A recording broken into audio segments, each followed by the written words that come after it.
guys, welcome to Tom Devlin's Off the Clock. I am back. I know we took a little break for the holidays, but we are back in full effect. My good friend came to visit today, Justin Scard. I was worried you were going to say your good friend came today, and then I came. And you might know him from Randomland Adventures and the Random Vlogs. And it's just whatever. Just vlogs. Google Randomland. It'll pop up. My son has always called him his whole life and still to this day calls him our hat dude. I'll never forget when we were at Knott's Berry Farm and we were standing next to the blacksmith building and Cooper said, "Hey, look, it's our hat." And that's awesome. You had the logo there. That's awesome. And that was a big day. That was their first theme park they ever went to. Cooper's the best. So, but we've been friends now for, God, I mean, it's crazy because like I don't even know how long. I wanted years before this interview or podcast. I wanted to look up our first video because the thing is, I watched your videos. Your videos inspired me before I had ever opened the Monster Museum. That's so weird. You went and visited a kid who had built a dark ride in his in his house, and it was like in Orange County. It was in Orange County, and that was the first time I ever saw you. I made the mistake, as I'm sure so many people do, and it probably irks you, that I thought your YouTube channel was Justin Scared. Yeah. Because you were yelling and I'm only scared of Halloween. Here's the thing. I can't read. So it was one of those things. Well, Scarred because of the band. And even when we would tour in the band, everyone would be like, "Oh, the Scared's playing tonight." It's like, no, not... Anyway. It's the Scarred. Yeah. But so I watched that video in depth. And I basically like reverse engineered exactly what that kid did to make... That's awesome. To make a dark ride cart out of a wheelchair. And then I did the same thing right before I met you. And then the dark ride was already gone by the time you got here. I think when I first came here, you're like, "Dude, this is going to be a dark ride." Oh, okay. Still. And then the next time I came back, you're like, "Oh, yeah, we're not doing that." Yeah. So my dad used to work here, and I was real nervous, like between checking guests in and dealing with kids on the dark ride. Yeah. It was poor mix. Did it ever actually function? Yeah, it I did. never got to see it. Yeah. It was I was so here fun. before and I was here after. 90 seconds of the best time of my life. And but it was cool. I used Fright Props. Fright Props is a company that I buy a lot of like mechanical stuff for because it's very plug and play, and you can like program how long an animation lasts. It's like kind of what they use on big animatronics, but instead of using Arduino or whatever, it's built into this box and you can just click buttons. So I had this thing rad. Automated that like it would you would hit a button at the counter and the cart would take off. It would go over a magnet which would open the doors, and then you go through the little the little whoop-de-woo. All the effects go as the cart gets into vision. This little box controlled everything, so all the little props would do their thing. Dude, that's and so then it rad. would come back. It would slam through a last set of doors, just like Mr. Toad's Wild Ride, spin you around. And when it would go over that magnet, it would stop. It was 90 seconds. It was awesome. I had one video of it, of me and Corey riding and just having the best time. And I cannot find that video anywhere. Oh. And I had a group of Boy Scouts come check it out. Like, their little scoutmaster or youth group or whatever it was, their leader brought him here because he's a friend of mine, and he was like, "Look at what this guy's doing with a bunch of parts." And one of those kids got off the cart and it just mowed him over, and because there was no safety stop or anything, and that's when I was like, "Okay, we have a little bit of a." Did he live? Problem. He was fine, but like. You just realize, like, oh, we don't need people suing us. Yeah. So we got enough problems. At the end of the day, had to bag the dark ride. But I knew you. I knew your videos. I was a big fan of the different. You were into the same stuff I was in. Yeah. And then when I found out that you were super weird, a punk rocker too, like I found the Scarred on Spotify. And sorry, but I did. I wouldn't say stalker research, but I was like, dude, this guy's awesome. And then out of the blue one time, your friend Tyler called and... Dude, it was so weird because I was in Vegas. This had to be actually like with 2018. the same friend that has brought me here now. I think it was 2017. 17. It was actually, I think 2016 was when I came here the first time to go to the Hoover Dam and film that. And I came through Boulder City and I saw Monster Museum. We were building, and I was like, dude, that's so rad. But it said costumes really big on the building, and I've been to enough places where if they sell costumes, like no photos, no video. And I went, okay, well, maybe I can get permission. We'll just ask and make sure. And I forgot to, like, ask during that trip. So I got home, like, I asked my buddy Tyler, can you call that place? I don't like phones. So he calls, and your wife answers. She goes, oh, yeah, we know him. He could have just came in. And it was like, we've already seen his videos. Like, dang it. So I screwed up. So it was like the next year I came back. But it was better. It's better for it because we were a costume shop then. I mean, when we first opened. But you know how costume shops are like, you can't try on the hats and take a picture. They get all grumpy and stuff. We didn't know the identity of the Monster Museum in late 2016, early 2017 when we opened. I think it was. You're right. I think it was 2017. It was like January or March or something. We opened in July of 2017. Okay. So you were probably building it. We were building it, and it was primarily a costume shop. Like that room where the arcade is now was all kids' costumes. Yeah. The whole thing was costumes, and then we had a little tiny museum walkthrough. And I only wanted to do a museum. I just didn't think people would pay. Dude, the first second I got here and actually saw it, I was like, "This is the raddest," because it's punk rock. It's just like this punk rock DIY, like weird. It's weird that it's in Boulder City. Like I'm picturing it now. It's like taken for granted. Everybody, you got the highway sign. Everybody knows it's here. Yeah, It's like a staple attraction. But at the time, it's like, why is this? Why? It's awesome. And I came in and I was like, this is like the most awesome DIY roadside attraction. And then you were like, dude, I'm building another DIY roadside attraction across the street. This crazy idea about dinosaurs. I'm like, Tom is my new best friend. This is awesome. This is like me if I knew how to build things. It's awesome. I don't know that you always have to know how. I think you just have to have the desire to figure it out. That's true. Like that's really I would say the truth about everything I've done. I don't know that I've ever known how. I just am not afraid to try. That's so awesome. I always tell people if I had a superpower, it's I can jump into a pool without knowing if there's water in it. That's like no fear. That's awesome. And I think that's certainly how the dinosaur adventure I'll happened. do that, but I will also fear. That's my problem. Well, the fear's part of the fun. Like the butterflies are part of the fun.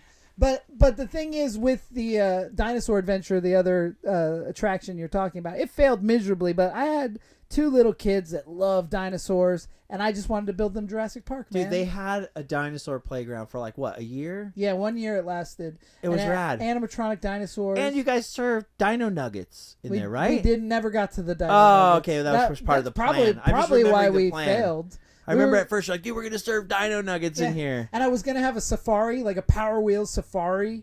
But you built it out of like, what was that place? Like, I took that out of a Carl's Jr. It was rad. In Lake Havasu. But I got it right away. I was like, dude, you're building like roadside attractions.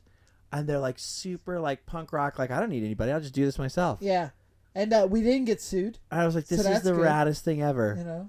But that's because people meet you and they're like, oh, this is a good faith guy. And also, what are they going to sue you for? Well, I mean, there was like molds, a giant fossil pit made of rocks. Like it wasn't. I built that I took the playground out of a Carl's Jr. and then built my own out of it. Yeah. It was anyone out there is tempted to sue, though. Just know you're not. There's nothing to get. Yeah. What are you gonna get? There's nothing to get. Yeah. Same thing with me. You want my old van? All right, go ahead, take it. I can get that van. It doesn't work. I can fix it. Well, if you can fix it, then I want it. What's wrong with it? It needs to be rewired and no one will touch it because it's a conversion van. Because the electric's all weird. Yeah. But see, this is what we have in common. You like vans. I like vans. I love vans, you like punk rock music. I like punk rock music. And I think vans go with punk rock music. Dude, I love that van. And I just acquired a van. We're doing pickup shots for a movie called Laughter Face. And the van we used is now the Scooby-Doo van in front of the Monster Museum. That's so cool. So that's one of those things where it's like, oops. But the head gasket blew. Like we couldn't get the driving shots we need, so we had to. We just tow it. We were towing it, but then my other van broke down. So anyway, we bought a new old van that matches that we can use for the driving shots. New old vans are the best. Just have to paint it up but yeah. So 2017, you came out, you made a video, you saw the dinosaur adventure. We had a blast. So awesome. I got to know you. I think I was in a cast or something. And you're always in a cast, except now. This might be one of the only times I've ever seen you where you look fully intact, as far as I can tell. There might be some internal injuries. Otherwise, yeah. My foot is still messed up from the after dark. Like I cannot walk. It's okay. I'm delirious right now from 2 hours of sleep. But Wait, still from the After yeah. Dark from when you broke your leg? Yeah, it's still bad. I have a really hard time walking. Dude. I know. You might want to get that checked out. Something's going on in there. But we became pretty good buddies. Like, you started coming by once a year. Every time I come through here, I'm coming to the Monster Museum. That's awesome. One day or another. Well, even for I brought London here too. I was like, we got to go out there. Brought Tyler here. I don't remember why I brought Tyler here. We were just out here. We're like, let's just hang out. That was a fun day. I'll do anything for Tom Devlin. Well, as long as I can. And you've been in a lot of our movies. I love that. You were in my first movie. I wish I could movie. be in every movie. I just don't live here. So you're in the first scene of my first directed movie. Teddy told me to. You were also acting my heart out. You were also in Las Vegas Frankenstein, which you made the trip. You and Allie both, and it's a very small role, classic. But you did a great job. I hope you had fun. That's all I can ever ask for. I like dying in your movies. And then the After Dark. There's some others to come. I would put you in every single movie if I knew like in far enough advance. Well, you're like me. My problem is I'm ready to go now. Yeah, that's me too. I was just gonna say, like, I have to do everything like while the idea's in my brain, or it's never gonna happen. And then, dude, I'll buy like props. I'll spend money getting ready to do something, and it's like I'm waiting on someone. It's not gonna happen. Right. So you're smart. You'll go like, yeah, I can't wait for you. We're filming a movie. We're gonna do it in 3 days, and we're starting tomorrow. Can you make it? It's like that's awesome though. Well, sometimes it works, sometimes it doesn't. I don't know. It always works. So for those of the people out there that don't know, you have a very successful YouTube channel. Sometimes. I would say pretty predominantly. Just explain how you got there. I want you to start in high school, and I want you to tell me how you got. It goes back before that to sitting in this chair. When I was a kid, I just loved like Muppets.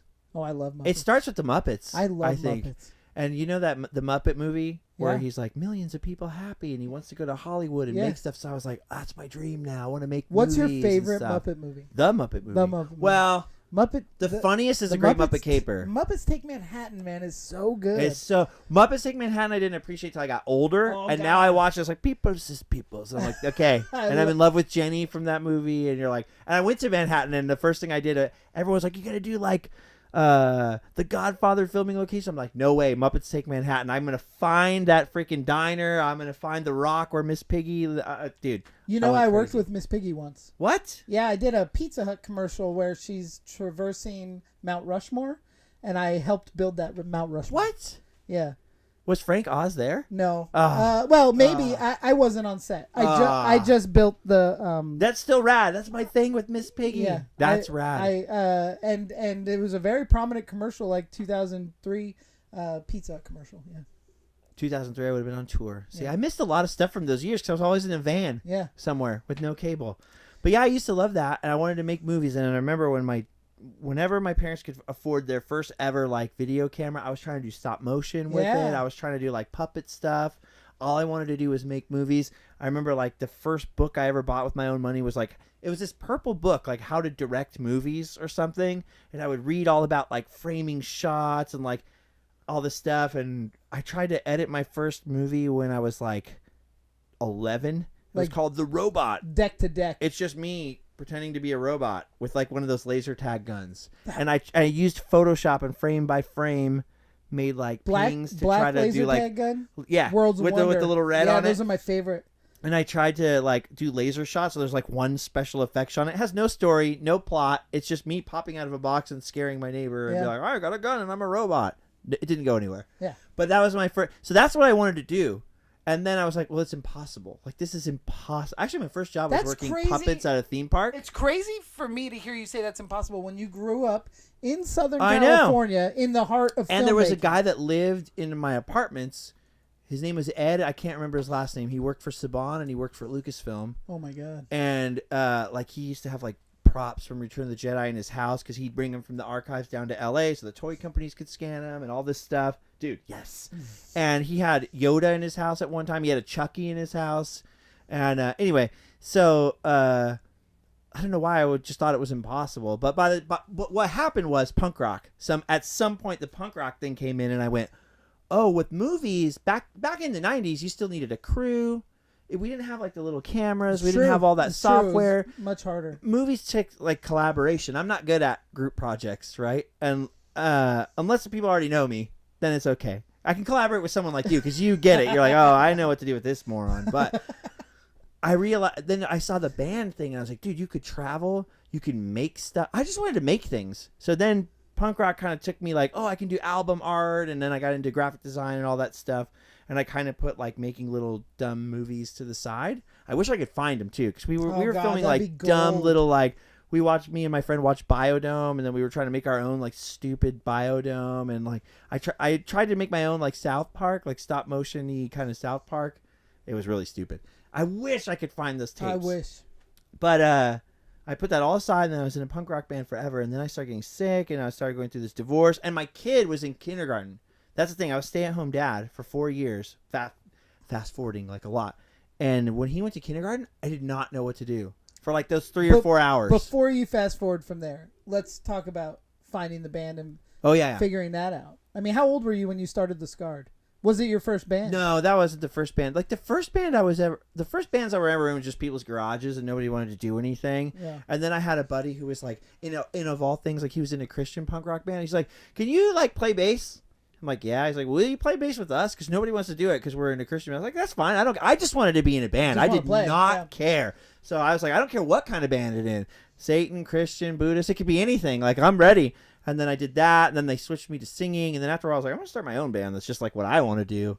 And so I didn't start the Scarred till I was like 19 maybe or something like that. And I was like, why am I like in other people's bands? I'm going to start my own band. Yeah. It was my band, you know. And then did you go out to people that you knew to be in that band, or how? What? No, it was like my girlfriend and my like best friend's little brother. So it was just like home. I was always like, this is why I think there's a kindred spirit thing, kind of, because I was like, I'm just gonna use the people I have now. I taught her to play the drums. We taught her to play the drums. Oh, and then there was another guitar player for a while that was a friend of ours, but I taught my buddy to play the bass because I was like, I don't want to go play with other musicians who want to do what they want to do. I want to find someone who will help me do what I want to do. Yeah. So we like trained our own little army, and I was too stupid to know that you can't just like put out your own CD and just book your own tour. So like we were completely outside of like any scene, anything. We just go on tour. Be like, how are you going on tour? You don't have a label. You don't have friends with other bands. Nothing. It's like we're just our own little cult or something. And then eventually we got signed to Punkcore, which was like the Casualties record label, because we looked. My idea was I love the look of like gnarly, crazy Mohawk punk rock. I like the sound of like 77. The Clash. I wanted to sound like the Clash. We ended up sounding like Green Day. That's just how it is. Yeah. So I like that stuff but too. Green Day wanted to sound like the Clash too. Dude, we had a record label owner later who was like, I don't understand how there's so many bands that copy Rancid and they get popular. So many bands copy the Ramones, they get popular. He's like, you guys sound just like Green Day, which at the time I was like, oh, don't say that. He's like, you guys sound like Green Day, one of the biggest bands in the world, and no one cares about your band. You know, it was always like that. But we got signed by Punkcore because of the look. And I don't think those kids knew what to do with the sound of it. Yeah. But then the pop punk kids didn't know what to do with like the look of it. Right. So we were just no man's land. See, that right there, you're explaining me from 16 to 22. Yeah. So me too. I had the same exact thing where I looked like a street punk or something. Street punk, shock rocker, you know, just spiky Mohawk, colored hair, yeah, and spikes everywhere, leather jacket, whatever. But I loved bands like Green Day, Blink-182. Yeah, exactly. And I was never ashamed. I would go to these punk shows because I love Social Distortion and Rancid. Those are my two favorite bands. But I would go to these punk shows and I like the Casualties or something. Yeah, and they'd be like, you know, there's judgy people in the punk rock universe. And my van, every angle. my truck at that time had Green Day stickers along with all the other stuff. And it's just so funny because I love the business. Yeah. I love. Yeah. At the time, I was the Exploited, all those bands. I was really into the Exploited. I was in a band called Straight Jacket in high school that was much like the Exploited. That's awesome. Just blah, blah, blah, blah, yeah, blah. yeah. And I even liked like the '90s, late '90s Exploited, like the Thrasher Exploited. But the Ataris are where my heart was. That's awesome. See? And I love what the Ataris were doing. I just loved it all. And I did too. And that was a very similar thing though. Like my friend groups had a problem sometimes intermingling because Some of them were like gutter punks, and some of them lived in their parents' pool house. It was weird because you have like and then you have like the crusty punk friends who are like super into politics, and you have these friends who are like I said, I had a bunch of friends who were in like weird Christian punk bands, so that they would fight with the other guys and the thing, and I had friends who were like super militant, like no, that's not punk, and like. So I learned to like get along with everyone. I'm still like that. I just want to get along with That's why I always say like my show now, the YouTube show, like I'm just never going to talk sex, politics, or religion in it because I've learned just leave that off the table, and you can be friends with everyone. With everybody. But we kind of agree to disagree in the punk scene about like, well, let's not argue about Green Day or whatever. Let's just have fun. I have a similar thing about the sex, religion, politics with I don't talk about Star Wars with people. I don't. That's the modern one. You have to add that. Actually, I want to add that to it. There's a. We can talk about the first 3 movies, and then after that, I don't even do that. I don't talk about Star Wars because my belief in Star Wars is forever. Religion. It's untouchable. It's my experience, and it's not to be. Same thing with the Marvel stuff. Like, not to break the rule, but. I always used to say that. People would go, well, what's your religion? I don't talk about religion, but I'll tell you, my religion the Force is The Empire Strikes Back Yoda, dude. Yes. Luminous beings are we, like all that. I love that. That is the Force is my religious belief. Dude, and that's I use funny. the Force. I live by the Force.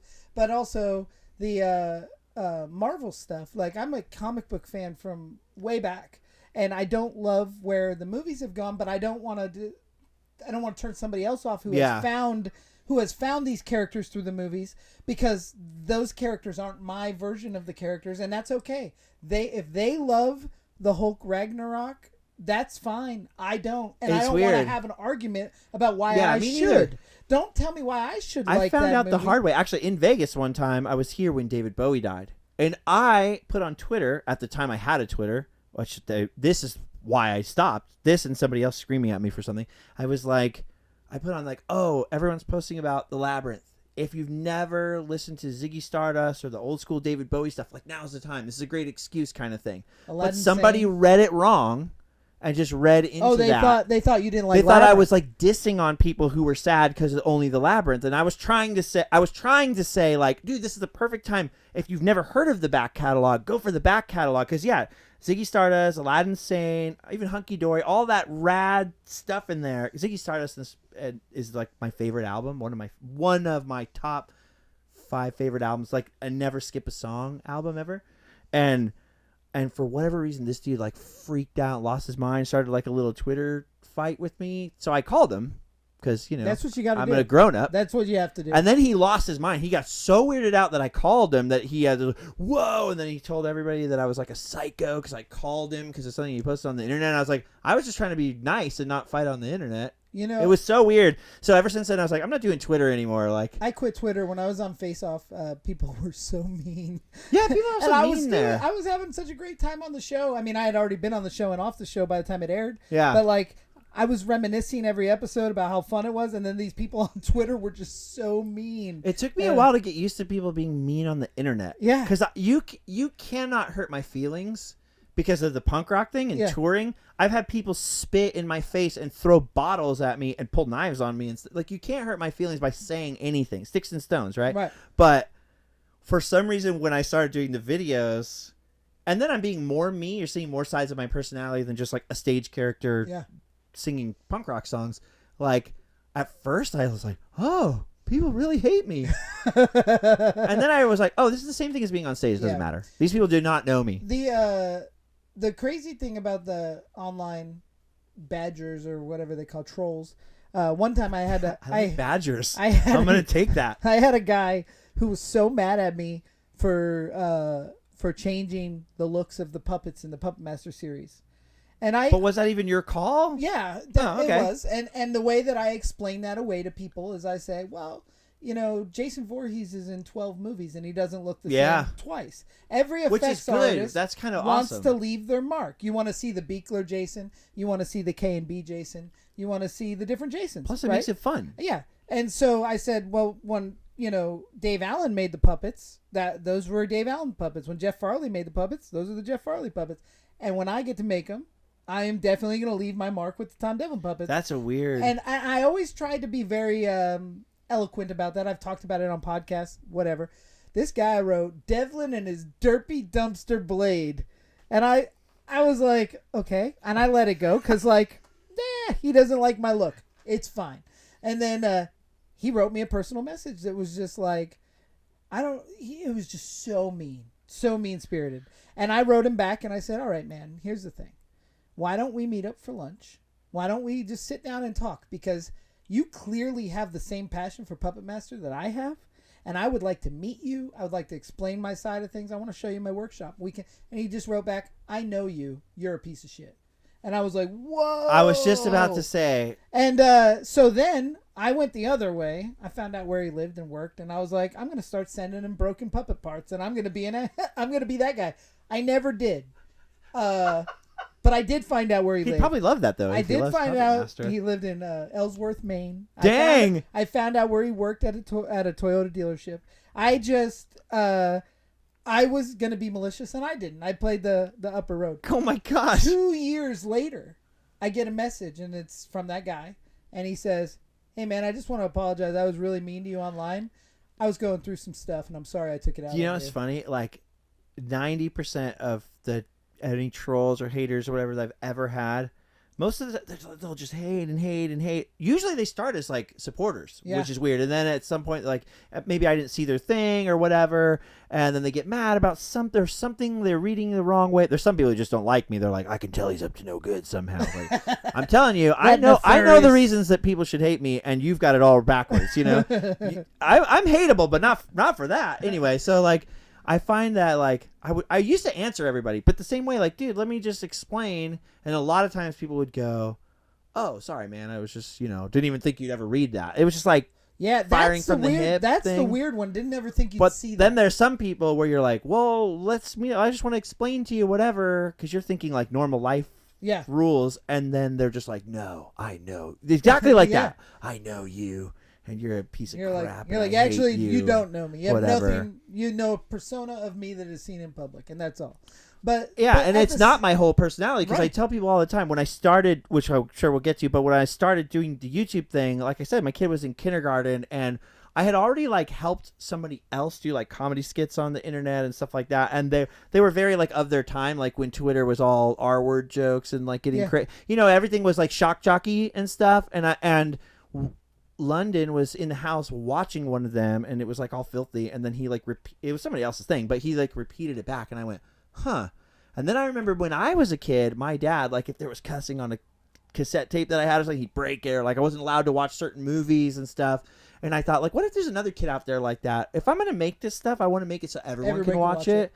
But I've always said, like, oh, I was in a punk rock band. I swear like we were just in your car 5 seconds ago. I swear like a sailor, but I just, when I'm going on the internet, I just want to keep it church rules. Yeah. And there's so many people who watch the show with their kids and stuff who tell me, like, oh, thank you for just making it clean. You have so much Disneyland and theme park fans. But then there's people who are like, oh, Justin Scard isn't who you think he is. I was in line for Big Thunder, and I heard him say a swear. And it's like, I never said what are you talking about? You're just not posting it. Yeah. Like, I'm not going to post myself with a bottle of whiskey and a big cigar or whatever, like, online swearing a bunch. If that's going to get recommended right after, like, the one that people are trying to watch with their family or whatever. Yeah. Not everybody's family worries about swear words, but, I mean, some people do. I'm a little bit, well, I could tell you this. I've never filtered my language in front of my kids. I don't filter. Your kids are rad, though. I don't filter.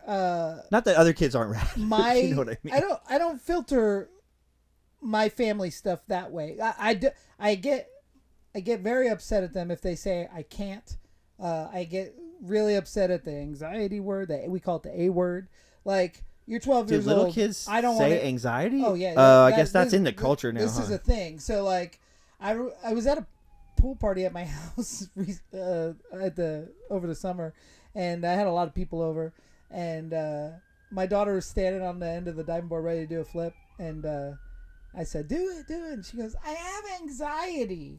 And I said, listen, you could say beep beep beep beep beep beep beep. I've just littered some cuss words in there. I was like, but if you say that A word again, you're going to your room. and she just did a flip, and it was perfect. But you want them to have that can-do spirit. Yeah, I hate. You don't want them to feel like they have barriers. That word, I can't do it. You can do anything. You just have to try. You know what's funny? Maya won with London when he was little. My son was. I never, ever want to hear you say that's not fair. Right. Ever. Because compared to what? Like, right. Life isn't fair. Nothing's fair. I think once you accept that, life gets a lot easier. You go, all right. Like, why did my friend die of cancer this year? Because life's not fair. Life's not fair. You cannot say that's not fair. But nothing's fair. I mean, fair is one of those words that's just like it's decided amongst the context that it is. So, people don't realize we live in our man-made bubble, and yeah. This is getting philosophical, but people don't realize we live in our own created world where we think everything's going to be equal and fair and whatever. Like, we're still animals. Yeah. We're still part of the animal kingdom. Go to this is rainforest rules. Like, nothing's fair. Forget rainforest. Go to 6th Street in downtown LA. Yeah. You know, you'll see a guy walking down the street with gout, elephant foot. And, you are a tree. You got to struggle your way up through the canopy or whatever. Yeah. Get as much sunlight as you can, and like, you know, if you can bring the other trees with you. Great. If you can't, my kids are a big fan of Mr. Beast, as most kids are, and so weird. And he's got this show like Squid Games called Beast Games, and we've been watching it as a family, and so. I love that, dude. I love how much time you spend with your kids. There is some crazy challenges where you have to throw somebody under the bus. I don't watch any of that. And then there is some challenges where you have to like group together and be a unit to get past. But so when my kids say things like that's not fair, I go, these are beast rules. You have to figure out how to get through this challenge. That's life. If that means you and your brother have to work together, you need to work together. If that means that you need to throw your friend Candace under the bus, you got to do it. Because we have to get where we want to be. Dude, I still do, but I used to and it runs in my family like hardcore. I mean, my grandma got electroshock kind of thing, like depression and anxiety disorder and all that kind of stuff. And what helped the most, what's helped me the most is getting old enough to just go, oh, nothing's fair. Nothing, and none of it matters. Nothing's fair. I'm not entitled to anything. And one day I'll be dead and no one will remember my name. Right. It doesn't really matter. All that matters is right this second. Although I'm going to say you've done something that a lot of people try to, and a lot of people don't stick it out, and a lot of people didn't know. You didn't know when you were in high school that there would be some weird website that you can get on and make your own public access show. Yeah. But public access show that goes to every public, which is weird. Not just a regional. Like when the horror host and Bozo the Clown and those guys were doing it. That was like my dream, dude. Public access was in the household of the neighborhood. Yeah. But you're in the household of the world. Potentially anyone. And everyone. So when you say something like, I'm going to die and nobody's going to remember, I beg to differ. Because I just mean eventually, like 100 years or 100 years, you know. Will live on as long as the internet lives on. I'll only disagree with that because you pioneer stuff, you put stuff out. I started like, the theme park thing, for example. But people surpass you, and then people remember those people. No, I understand. But you have an impact. That's cool. But I just like to. I'd rather think of it like no one's gonna remember. Just live. I think they will remember, because I think there's things that you do and say online that'd be nice, that are influential to the point that somebody will start using that as a lesson for their kid. Yeah. Like, oh, life's not fair? Well, let me tell you. Like, it's never fair. Yeah. They're going to say that to their kid. It's weird because that sounds mean, right? Doesn't it sound mean? Life's not fair. But that's such a great expression. It's not mean. It was mean from my great uncle. He was mean. But when he would say it, it was mean. But I mean it in like that, no, you've got to realize you have to accept that. Yeah. You should only use your energy on the part that you can control. The rest of it, you can go, dude, this sucks. You don't have to do the toxic positivity thing, but you just got to go, oh, well, can't change that. But I can pivot, or whatever. You pivot a lot, dude. I do. I pivot. And I'm not, I always call it. But I mean, like in 500 years, no one's going to remember. I hope so, though. I hope, let's. It'd be rad. Look, it'd be rad if all of your great-grandchildren remembered everything that we did. But if they don't, whatever. But we know who Henry Ford is. Yeah, right? That's true. We know who the Harley Davidson brothers are. I love this about you. This is what I love about you. I come to you for pep talks sometimes because you're like, even Thomas Edison to an extent was working in his garage. Yeah. I just think that there's a, and then when we think of like, that's true. You never know what could change the world. When you think of media and content, like look at all the actors and actresses from the silent film era, like Lon Chaney. I've never had that. Like, you have something I don't have. I know exactly. Sorry, I cut you off, but I know where you're going. You have this thing. I just put my finger on this. Out of all the years I've been hanging out with you, you have this like eternal confidence, that no fear thing. Yeah. To get rid of my anxiety, I have to go like, it doesn't matter. No one cares what I do. And you've gone like the opposite way. Like, no way. I'm making a horror class. Every weird B movie you make, you're like, this is going to be a cult classic. I don't believe. I wish I had that. That's why I was a bad rock star. I couldn't be in a band because I never had that swagger. I never had that, we're going to put on the best show in the universe. I was always like, it is what it is. We're going to go play and hopefully it's good. Hopefully people like it. I don't know. I'm like, is there like another word? Humble is the wrong word because it's like toxically humble. Like I sometimes cobble myself a little bit with like, no one's gonna care. I call it wienerism. I don't know. No, like, it's a fear of success, really. But success is unfamiliar to me. Self-sabotage. Yeah, I am kind of like that. But here's the thing. But I like how you don't accept it. If I say something, you're like, no. No. Everyone will remember you like Henry Ford. Well, what? Here's the thing. When you think you're a great hype man. This is why everyone loves you. This is why you're a main character. When you think about media, like we can think of the silent star with the burlesque stars. Yeah. We can think about silent film stars. Then you get into the Boris Karloffs in the 30s, right? And then we get into in the 40s. Who was popular in the 40s? Laurel and Hardy. And something like that. Yeah, Abbott and Costello. And then, but when we think of the 2010, post-2010s, when everything went streaming, we're still watching shows with Kevin Costner, and we're still watching shows. But when I go home after work, I put YouTube on. Yeah. And I watch the guys on YouTube. I watch Everride. He is a motocross guy. I watch Justin Scard. I watch Raymond Castille's Basement of Horror. Chris Cooksey. These guys are my people. Do you know what's funny? And when you get to the 2030s, you guys are the innovators of the internet entertainment.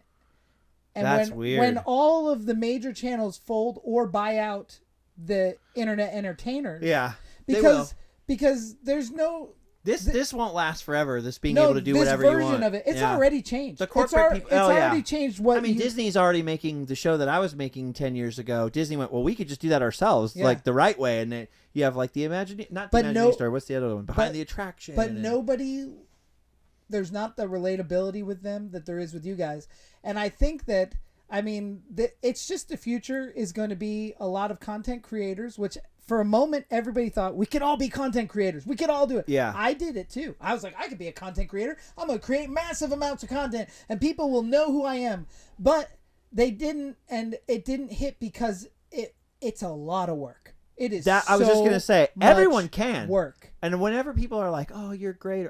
I can't stand people who like get on YouTube or whatever. They're like, I'm the most awesome thing. I'm the coolest. I'm on YouTube. And it's like, anyone can do Anyone can do it. The hard part, anyone can learn to dance too, probably, or whatever, but not everybody's going to put in the grueling hours to do it. That's the real thing. There's a lot of work involved with what you do. You work. You don't have a day off. Yeah. There's no such thing. If you ask any craftsman, like if I asked you about sculpting, I go, dude, there's no way I could sculpt something. I tell you, you would go, yeah, anyone can do it. It's just you got to put it. How much are you willing to sacrifice? My favorite is when somebody sits down and says, I can't draw. And that is a total bold-faced lie. Yeah. You can draw. If you can write the word eyeball, and I can read the word eyeball, and I can... Then you're drawing. You just communicated through images that you put on paper. So as easy as you can learn how to write E-Y... This is why you're unstoppable. B-A-L-L, then you can learn to draw the iris, the pupil, the eyeball, the eyelid. Yeah. And you might not be the best artist ever. You might not never get there. You might not have the best handwriting. You might not have that thing, but you could. I noticed that sometimes the most talented people aren't the ones that succeed, because sometimes the people, the innate talent, I'm talking born with it talent, mostly not. They don't want to work. They don't want to work. That's the problem I have with a lot of people. Weird. I say there's two types of artists. There's a naturally born artist and there's a gifted artist. Somebody can come out of the womb drawing or sculpting and painting and making beautiful artwork, Waleed Etchy. And some people need to work learn. very hard at it. Same thing with musicians. But the people that work hard at it seem to want to push it on other people more. Yeah. They want the recognition for, look what I did. Yeah. I learned how to do this. That's so funny. And that's myself included. I'm like, I made this and I want to show you so bad. I'm not necessarily one of those guys that is like dying to get rich or dying to get famous, but I want to share my artwork with people. That's the thing. I don't care if anyone ever remembers my name or knows me, but I want them to like the thing I made. Yeah. I want them to like the thing I made. And that's the other thing when trolls, to bring it back to trolls for a second, when people are haters, when people like hate on me, I'm like, I don't care. I don't care if you love me. I could be the worst piece of crap. Dude, most of the heroes that I had in the punk rock world, pieces of crap. Yeah. Rude, mean, horrible people. I still like the songs. Yeah. Like, I don't care. The artist could be a piece of crap. I Sometimes have a the hard artist time- could be like a crazy person, but the art is amazing. I have a hard time disconnecting that. If I don't like the person. Yeah. Me too once you meet them. That's why they say never meet your heroes. We just had a conversation about a movie. I'm not going to mention it on here because I don't want to talk crap. But I was like, I hate that movie. Oh, Star Wars? And, Okay. and you're like, oh, this was great. No, I hate that movie. But I hate that movie because of the people involved with it. And I have a hard time respecting what they did because I don't respect them. That's why I don't like want to know about. Right. I don't want to know about the. You don't want to person. meet the wizard behind the curtain. Yeah, right? I don't want. Yeah, I don't. Sometimes I don't want to. You know, Yeah. I'm like, I just want to like the thing that I like. But the other thing I was going to say about trolls, because you made a great point that I made to my friend Adam a while ago. I was like, you know what's weird? I used to be so concerned about haters and wanting to convince them.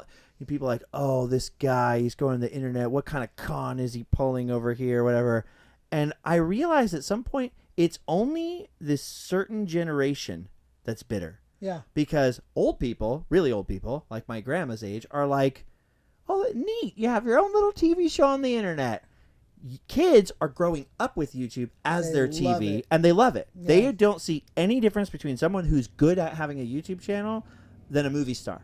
There's no difference to them because they're in their living room every day, just like a TV star or a movie star would be. It's this weird Gen X into older millennial age person who didn't miss the boat because the boat's still there, but they think they missed the boat somehow. They're stocking shelves and they're pissed. But they're pissed that like my friend it's Adam not just isn't about stocking YouTube. shelves or me. It's not just about It's YouTube. It's anything. It's anyone it's being an who has effects artist. It's any kind of like, you're not here with me at Costco, ergo you're an a-hole. Yes. And it's only this one generation. It's weird. It's true. It's really weird, especially with the YouTube thing though, specifically because they were like, this is some kind of con job. Anyone could do that. Yeah. Well, yeah. I just said anyone could do that, but like, did you? So what did you say to Adam? I just told him, I was like, once I figured out, like, it's only this weird age group and it's only a certain type of bitter person, I was like, oh, I don't care anymore. Yeah. I wanted to convince them, like, no, I do work really hard at this.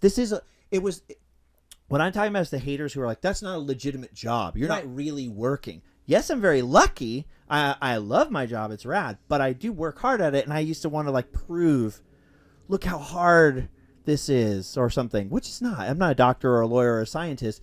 But it's a lot of effort. But it's a lot of effort. But I used And to want to prove myself somehow. But it was, and then I realized it's only this weird, slim part of the population who doesn't get that it's work. Do you know what I mean? I had a conversation with a friend of mine, a very good friend of mine, and him and his wife work with kids, and they said, "Oh, what do you want to do when you grow up?" You know, and one kid was like, "I want to be famous," and he's like, "Well, how do you plan on being famous?" And he goes, "On YouTube," and then my friend was like, that irked him so bad. That's a bummer. And it irked him so bad, but I highly disagree. Well, the YouTube part isn't a bummer. The famous part's a bummer. I don't think so. You don't? Wait, let me give you my pitch why I think it's bad, because I want to be proven wrong. My thing, I told London this we when are he was talking little. about 9 years old or younger. When London was little, like 7, 8 years old, he would say that. Like, well, no, I don't know if it was him. No, it was the neighbor kid said it. I won't say his name, just in case. Because he has a really weird name. But he was like, yeah, I want to be famous too. I said, oh, for what? He's like, I want to be a famous YouTuber, because I was starting to do the YouTube videos. And I said, oh, what kind of videos do you know? I said, I don't know. As long as I'm famous. That's what I don't like. So a lot of people are making content right now that are like, they just care about being famous. And this is like maybe like the only part of me that's a little bit, I don't know, twisted. But how many kids do you think I'm like, you should want to make the thing. How many kids do you think But maybe, I don't know. Go on a football team when they are 8 years old and they want to be in the NFL. But what position do you want to play? I don't know. I just want to be in the NFL. I just want to be a football player. How many of those kids? That is the greatest counter argument I've ever heard. Because this is what I said to my friend. I said, well, listen, I have a son. Because that's just always the way I looked at it. Was like, well, you shouldn't want to be famous. You should want to do the thing. My son be so great at it that you become famous. My son wants to be a YouTuber. And I tell him, I say, okay, well, let's talk about the different types of content you want to do. And how's it going to be different than somebody else? Because what I told my friend who said this to me, I said, now he's really into wrestling. Because you hear this a lot. You hear this a lot, people complaining, oh, kids just want to be famous. I said, well, dude, you wanted to be a wrestler. You didn't want to be a wrestler just to be out there. You want to be famous. You want to be in the WWE, right? Like, that's the goal of a wrestler. You don't go put the time in unless you're trying to be famous. Anybody who starts that band, they might be afraid of fame, but they didn't start a band to go on tour and eat ramen to not make it. You want to make it. I love you. You just have this great thought. Gene Simmons actually said this once to Henry Rollins. He went, there's no difference between Kiss and the Sex Pistols. He's like, well. And he goes, as soon as you put your band on a t-shirt or whatever, as soon as you put yourself out there, you want someone to see you. The recognition. You want people to like your art and your product. You're making me think now because I'm thinking, a doctor. A doctor who wants to be really good. He wants to get famous. Everybody... Well, not famous. I wouldn't say everybody wants to be famous, but everybody wants to be successful. Yeah. And if you're on YouTube, if you're successful on YouTube, you're famous. I just want people to be happy. And so when my son says he wants to be a YouTuber, and another parent might be like, that's not realistic because they're in our generation, right? Right. That's not realistic. Right. That's not a real job. Yeah. Well, guess what? I was told what I was going to do wasn't a real job. I was going to ask you about that. Where people like, oh, you want to go play with puppets and makeup. That's not a real job. Not my parents. Yeah. But everyone else. Yeah. Teachers, relatives. I mean, not all my relatives, but there were some relatives that are like, what's he doing? This is crazy. But my parents never really believed. I've been told by my mom that she did not believe that it would work out, but she wasn't going to tell me no. And my dad was always pretty confident whatever I was doing, I was going to do. Your dad's cool. But my kids, when they say they want to be...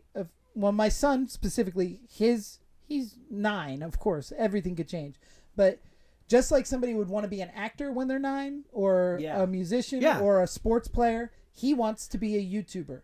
And I tell him, I said, well, we just need a plan and we'll get you going. And then my daughter's like, you never let me have a YouTube channel.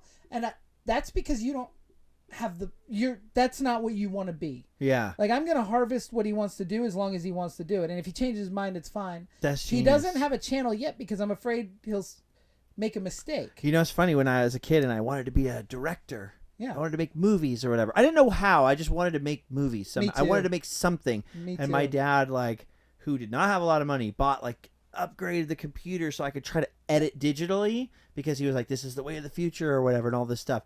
And then I totally deviated and went the band route, which he hated because he had done that and kind of failed at it and felt like it wasted time maybe, or he thought, I don't know, he was worried about me. Yeah. I know that now. I didn't understand that at 15 or whatever. But what's weird is it all kind of weirdly came back around because when I started making videos and editing, dude, when YouTube first started, I was in the SCARD and I filmed this whole behind the scenes show. I'm talking I've had the band account I had since when YouTube started. 2005 or there was, we reached our first 100,000 users very, very early. And I started, and you could only upload a minute videos or 3-minute videos. 3-minute videos. And I was trying to make these 3-minute videos. They were so hard to edit and it took so long to save. And I made all these band videos. Now, unfortunately, we got my ex-wife, ex-drummer in it. When we got a new drummer, he's like, I don't want those videos of the old drummer. People are going to, where's the chick drummer? And I deleted all of them. But I was trying to do that then because I thought, how sick is this? A band with your own public access show. Yeah. Punk people didn't get it either. That's crazy. In fairness to my new drummer, he was like, the punk rock people that we're trying to pitch this band to did not understand being funny. And they were so humorless in the scene we were in. humor was not allowed. That is no crazy. smiling in the band photos. I remember you telling me one time, like, that's dumb. We should have had our own genre of Fun punk. Fun punk. Fun Like, punk. yes. That's exactly, we should. Well, there's two kinds of punk, really. There's the create punks. People who want to create stuff, DIY, whatever. And then there's like the destroy everything, screw it, burn the world. Punk. Yeah, and I'm never been that. No, I'm like, I want to punk. create stuff. Well, I got inspired by you. I mean, just a year ago, we made the After Dark, and I got so excited that I made my own band. But you got inspired yourself because you're the one who decided to make the After Dark. But it was seeing you guys on stage. I wasn't even really on stage. I was faking it. Yeah, but I loved it. it. I loved it. I don't know. I look so weird in that I too. got obsessed. I love that. And then yeah, we made a punk band, and now we play out in Las Vegas I all like the that time. you just make stuff. And it's good. We just recorded our first album at That's awesome. Asteroid M Records, That's and awesome. and it's good. That's why I love punk rock though, because it was like there was a model there. There was like people like you doing it now, and that's the only scene you could do that in back then, like DIY record labels, and we'll make our own T-shirts, and here's how you do it. And I met kids who were silk screening in their parents' garage, and like you could make your own band T-shirts, your own flyers. You could like rent the rec center with a bunch of other kids and put on your own shows, and like, so I went that way. Yeah. Because of that. But what I love is now you're doing that with movies. Yeah. I feel like that's when I started the Randomland thing, even though it's like, okay, it started with Disneyland and road trips and U.S. history and weird stuff. And it's like positive, family friendly type of stuff. I thought of it as punk rock TV show. No, you were making a real TV show. I was like, this is a DIY punk rock TV show. And my number one inspiration was Survivor Man. Les Stroud. I love Survivor because Man. Les Stroud was the only guy on TV who was like, I could make a TV show by myself.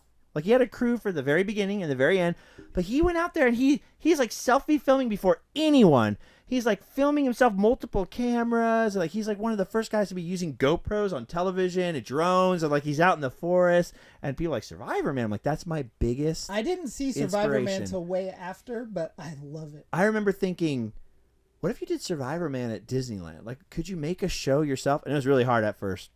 I think when I started, you could still only upload 15-minute videos. So I was like, oh crap, everything's got to be like under 15 minutes. But now you could Put an hour. You could do an hour, you could do 5 hour, you could do movies. Yeah. It's crazy. It is crazy. It is crazy. So now anyone could make a movie. They could, like your son could be anything he wants to. He could do whatever he has he all wants. the tools. And that's the coolest part about it's wild. YouTube is I mean, the corporations are coming, but there'll be a new YouTube. And the algorithm's here now already. It's like, well, we got to promote the corporate content. We don't want this content. We're going to push this. That's going to sell this ad. And that's kind of ruined the fun a little bit this last couple of years. And why I'll watch people pass me up, and they're my friends, and they'll tell me, well, you have to do this, this, and this. It tricks the algorithm into giving you this ad. And I refuse to do that because I'm like, I'm kind of set in my art thing where I'm like, this is my art. Do you think there'll become a new platform that's like... Probably will be IndieTube or whatever. Where probably it's will back be. To the... It's so expensive to start that, but I think that'll get cheaper too. And one day there will be. I don't know what it'll be. Because YouTube used to be more fair. It used to be more even. Like, the harder you worked, the more likely to succeed. Now that the algorithm is designed to like not have that happen. You have to get a little bit lucky and have the hard work. I tried to do which a is show... a bummer. But I guess that's everything too, right? I mean, that's Hollywood too. Yeah, it's true. You have to hone your skills, become a great actor or whatever, and have that little bit of luck to run into that friend of the casting director or whatever. Just get your headshot in there. It's true. So that's back. I tried to make a YouTube show in 2015 called My Monster Garage, and I did like 8 episodes or something. That is and rad. I was making monsters in my garage, and that does it still exist? It's on there, YouTube. Yeah. That is rad. And I still get views and comments and stuff on it. But the thing is I always had this quote in my head from Kevin Smith that was from Wayne Gretzky's originally, and it was, don't go where the puck is, go where the puck's going. Yeah. So like when I started my Monster Garage, I was I was really deterred by the low views at the beginning. Yeah. But I was just like, man, what's next? Where should I be doing this? So I started talking to people, and they're like, oh, you should try Twitch. And I was like, that's That's crazy. But I just want to know, like, because at that time I thought YouTube had run its course in 2015. Oh, people were saying that all the time when I started doing this the YouTube videos of 2013, 14, 15, people were going, that's lame. So it's over. I was trying to find, and they're saying it now, so who knows? A thing, but there was no thing. So then I just kind of quit. But then, like earlier this year, I was like, man, people are still watching that little My Monster Garage show, still sending me messages and questions. That's rad. And then I thought, I'm going to start doing this podcast, and I'm never going to look at the numbers. That's and I'm rad. not, this isn't my job. This is me hanging out with my friends. I never look at the numbers. And then in 3 years, if somebody listens to this episode and they're like, man, that sit down with Justin was awesome. Every once in a while, I accidentally see my own numbers, and I'll see something that I thought would be really well, and it does horrible. Yeah. And like right now, the numbers are horrible, and I happen to accidentally see them, and I'm like, oh, and I get so bummed, and then I wait, I don't care. If I hadn't looked at that, I wouldn't care. So with your operation, I can edit this out if you don't want to talk about it. I know that there's some other people behind your operation, like your brother's involved and Tyler's involved. No, just helping me. Like Tyler will help me answer emails or something, but like creating everything is all me. Editing everything's all me, unless Allie is like there just to help me. Like, can you help me edit this? I gotta get this up by tomorrow. Like, there's nobody else really. Okay. It's really just me. Tyler will help me a lot with scheduling or something. So if I'm traveling, is it just fun for him? I mean, I guess you guys are just. I don't know why he's doing that because I can't pay him. Yeah. Yeah. There's no money. Some girl sent me an email I haven't answered. I need to answer. She's like, "Oh, I'm this film student, and I really want to intern at Randomland this summer." And I'm like, There's no Randomland. There's no Randomland. There's like my car and like it's just me. Do you still have the Mustang? Yeah. Oh, cool. And I really mean, the Mustang is a character of Randomland. For a while, for a couple of years there, like, okay, so for people who don't know who in the world I am, like when I start, I this is why I love you actually, because like I just wanted to make the show I wanted to see that didn't exist. There was no show at theme parks. I was like, I love Disneyland and I love like historic places, like super into Mark Twain. I wanted to know what his hometown looked like, but all the videos and pictures were just of the house. But what does across the street look like? What does this look like? And Disneyland, same thing. There's some like crusty documentaries. There's a lot of weird POV footage. I was like, what if there was like a show? Why isn't there like something like that? And I went, maybe I guess I just have to make it. Just like you, it's movies. Yeah. You're like, I need a punk rock vampire movie. Where's the punk rock? I guess I have to make it. Yeah. So I made that show. And at the time, everyone was like, this is lame. This is the most niche loser thing you can do. And then around 2015, 2016, something changed. Now it's huge. There's like a whole genre, right? But not even just the genre of the shows, a genre of adult like Disney theme fans. Parks and Disney. Yeah, it's like, wild. Like the people like my buddy Chris Reap, who plays your bass player in After Dark. That dude loves Disneyland. I love Disneyland. I've always loved Disneyland. I have a sentimental... Everybody loves Disneyland. I have a sentimental attachment to my childhood, and as you can see when you look around, like I'm really attached to my childhood. But who knew there'd be like a genre of like basically... like Disney heads. You could have 4 cable channels running these shows continuously, and TikTok, forget about it. I feel like it started with the like Gen X is when they started having those limited pins. When those lanyard pins, like I just remember people fiending over those pins. People loved it, but most people thought that was lame. Yeah. When I went to the theme parks, like, why a grown man? You go to the theme park? Isn't that for kids? But it changed quick. Oh yeah, and it changed because of social media. But so anyway, so I was at the beginning of doing. I forget where I was going with that, but I was at the beginning of doing that. Every mom on the soccer team dyed their hair purple, and not everyone who's doing it now even knows who the heck I am. Right. But the people that they were inspired by and the people they were inspired by know exactly who I am. And so lots of people have passed me up and whatever. I don't remember what the point of that was. But I don't know if anybody passed you up. Oh, and subscribers and all that, and views and stuff like that, for sure. You were talking about the making the show that you wanted to see. Nobody else. So you're like kind of like pioneering a weird genre. If I have anything to that I've ever created, it's like helping, being part of like 3 or 4 people who kind of created this weird genre of stuff. And it'll pass you by and it'll go farther than you. Oh, it was the looking at the numbers thing, but you have to just go like, oh, that's what I was going to say. So at some point I went like, okay, well, everyone's kind of passed me up. Cuter, younger, happier faces have come along that learned from what I did, and they're doing it even bigger and better than what I did. And then Disney likes them better, so they give them free cruises and passes to do stuff. So of course they're going to blow up bigger than me. And so for a while, I kind of let that bug me, where I was like, okay, then I have to be really different in a different way. And I kind of dreamed for a while about like, well, maybe I'll make it like a bigger production. I'll spin things off and I'll do like more stuff with collaborating with more people. And then I realized like, no, that doesn't work. It's just, what works is me, Survivor Man style, with myself, following my weird brain because that's what I'm into. Yeah. I started worrying about what everybody else would want to see and what else might other people like, and then I realized like at the end of the day, if I'm not having fun, this does not work at all. So it's like it's a blessing and a curse. Like you got to have fun doing it. Yeah. Because like you don't want to go back and work for someone else and do makeup and No, do I whatever. But it's weird. The weird thing is you could end up doing it to yourself. You can get in your own head and be like, oh well, maybe I should be doing this and this. I'm not doing this. Am I making any sense? Yeah. I don't know. I totally get that. I got the ADD and I got 2 hours of sleep, so I'm like, I get that and I relate to it. But there's somebody told me I used to make these front of the face masks and I would sell them at Transworld, and they were the cheapest, they're just based off of like these dollar store masks I could afford when I was a kid. Yeah. But I would sculpt them real well and paint them real well, so they were great for haunted houses. And I was the only guy selling front of the face masks, and it was like $13 a piece. And then the next year at Transworld, a couple other mask companies. You and the $13. A couple other mask companies had front of the face. Front of the face. And then the next year, it was everyone probably copying my entire catalog. Yeah. And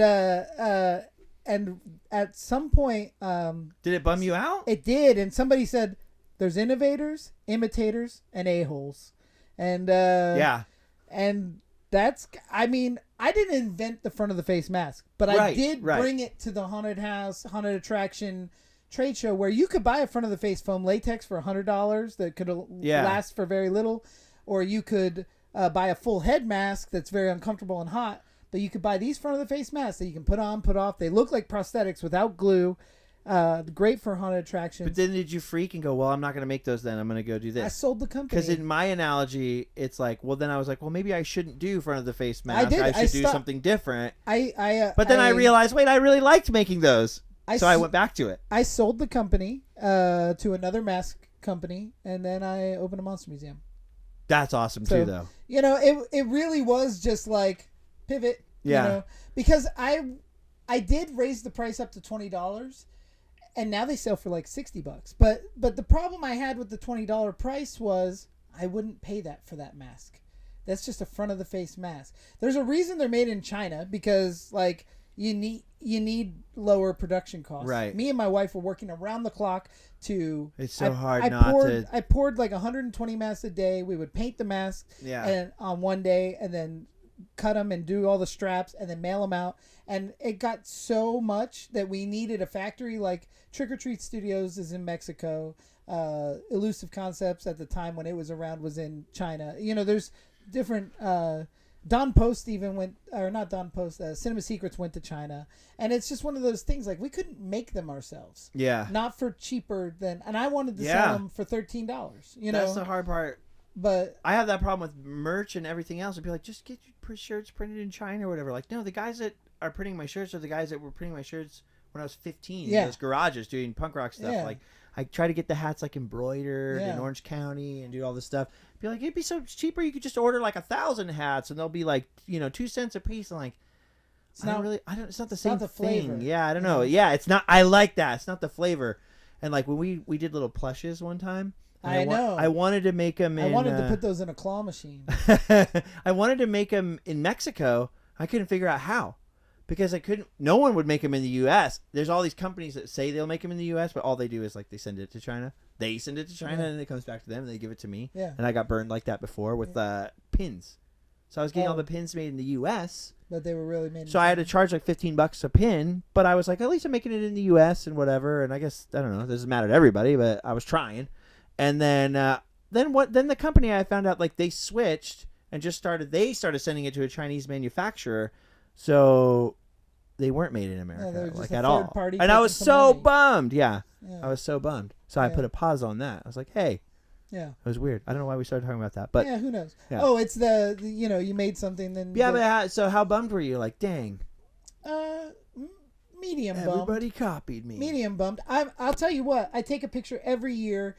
There wasn't a scary teddy bear in the haunted attraction world before 2010. It just didn't exist. Yeah. It wasn't a thing of our childhood. You didn't buy a scary teddy bear mask. Well, except Teddy Ruxpin, but that's a whole other thing. I mean a mask. Like a mask I know. with a button eye. And now every Spirit Halloween, every year I go in and I find this scary teddy bear and I take pictures and I'm like, I feel good to be a piece of Halloween history. There will never be a Halloween without a scary teddy bear again. Yeah. And I feel partially responsible for that, if not more than partially responsible for that. But it's one of those things, you know. I don't get bummed if anybody has like gotten inspired by me. Right. Let's put it that way. It's what's the bummer part of it is if you're like you lose your own motivation because you're like, oh, I felt like I was on the forefront doing something new. Now it's not new anymore. Right. Now it's like everybody's thing. That's when I get like that, and then I have to find a way to like so many voices in my head that I just like, all right, now we do this. Now the only reason I'm bringing all this up is because I was going to ask you, because you've done this, you've been in that situation so many times. Like, how do you go, oh, everyone's doing that, it's not I'm not doing the exciting thing. How do you mentally make it exciting again? I am really good at moving on. I don't stick to it.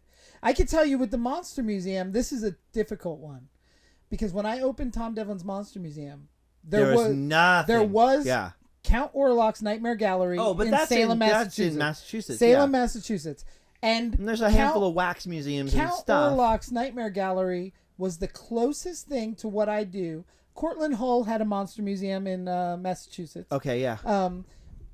And it was on and off. It was kind of only in October at the time. Right. And then the Nightmare... There's a handful of like sections Gallery, of a weird wax museum, but that's nothing like what you do. Chamber of Horrors in most wax museums is something. But what I differ is everything in my museum I make. Yeah. It's a one-of-a-kind work of art. Everything in there, other than a couple major movie props that people have donated. Right. I made either for my career or for my love of this character or this artist. Right. And that's the difference. But so since I've opened the Monster Museum, when I Googled Monster Museum before I opened it, there was no results except for an anime. Right. Called Monster Museum. And there was no results.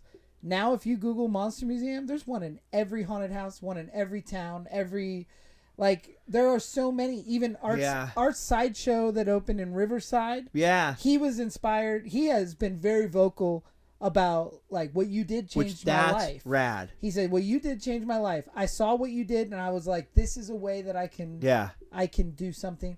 And it's far enough away that I'm okay with it. There are people locally that have opened museum of that's monsters, what I was gonna say. It's like it's happened in your backyard. But they've failed, every one of them. Everyone, there's been multiples here in Vegas. But what if they succeeded? So let's assume they succeeded. How would you stay motivated? I would just amplify what I'm. The thing that I always fall back on with the museum is, first of all, it's become my career. Like this started as like an art project. Yeah. And now my family depends on it. Well, I remember in the back of it, you still had your makeup effects studio. Yeah. You were like, oh, I'm going to teach classes because I got to make ends meet. And then the museum blew up, kind of. Yeah. It's become like a staple. I taught in Vegas. I was teaching makeup effects while running the museum. And the thing is, and I'll be honest, 1,000%, Justin Scard, Jacob the Carpetbagger, Jordan the Lion, these guys came through my museum and put it out onto the internet. And because it's rad. We suddenly got customers, and they would say, because we tried doing rack cards at the beginning in all the casinos. We tried advertising every way we could, but nobody saw it unless they were driving to the Hoover Dam. Every person I would ask, hey, how'd you hear about us? We were on the way to the Hoover Dam. I think this is why I think Count Orlok's in places make a huge, well, he's in Salem, so it doesn't matter, but people make a huge mistake when they don't let you film or do anything inside or take pictures, because I think something like this is a show don't tell situation. I could tell my buddy about your monster museum. Right. So it's this really cool thing. It's art. What is it? Who is he? But if I show you, you're like, holy crap, I need to see that. The thing is also to have the physical. Also, shout out to Art for like being vocal about you being inspired. Because Adam the Woo and I, my friend, talk about this all the time. Like, the only thing that sucks about kind of inspiring other people to do something and then them getting bigger than you in the internet world is everybody thinks it's a zero-sum game to shout out who inspired you. Yeah. When I was in a band, like if Rancid inspired someone, you say it. You wear the Rancid t-shirt. Sure. If the Clash was a huge influence on me, people ask bands, what are your influences? And they're not afraid to go, oh, dude, I love the Clash, I love Rancid, I love this, I like that. But for whatever reason on YouTube, someone will come They will do your exact show. You know them. You know they watched your show. And 5 years later, they'll start their thing. I mean, I'm even talking about down to like in my videos, the quest for positivity, because I was getting divorced and losing my mind. And I was just telling people exactly about like, I have to start this quest for positivity. So, because I'm starting to lose my mind. Right. And like, or whatever. And then you'll just see people copy like every aspect of your life. And they'll just be like, oh, yeah. Then they're too cool for school to hang out with you anymore. When someone like that does that and shouts it out, I'm like, yes. I could tell you that we knew Art and his family used to come to the Monster Museum, and they would come to our signing. That's so cool. They would come here, and it was always cool to see him. I still haven't been to his museum. And they were, there was this little girl named Creepy Cute Jayla that would come.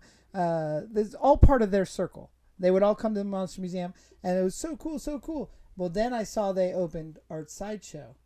And my demons inside were like, what the? Wait a minute. So then I'm looking We've all got those So demons. I'm looking at pictures, and I was the worst part is we'll talk about this, and then people will be online like, oh, I wouldn't feel like that. Oh, you're just stuck up or whatever. No, everybody's got that instinct. It hurt my ego. There's an ego inside there that I hide well, but it hurt my ego that, like, this guy's in Riverside, which is far enough away that I don't care, but, like, hey, you didn't, this is weird.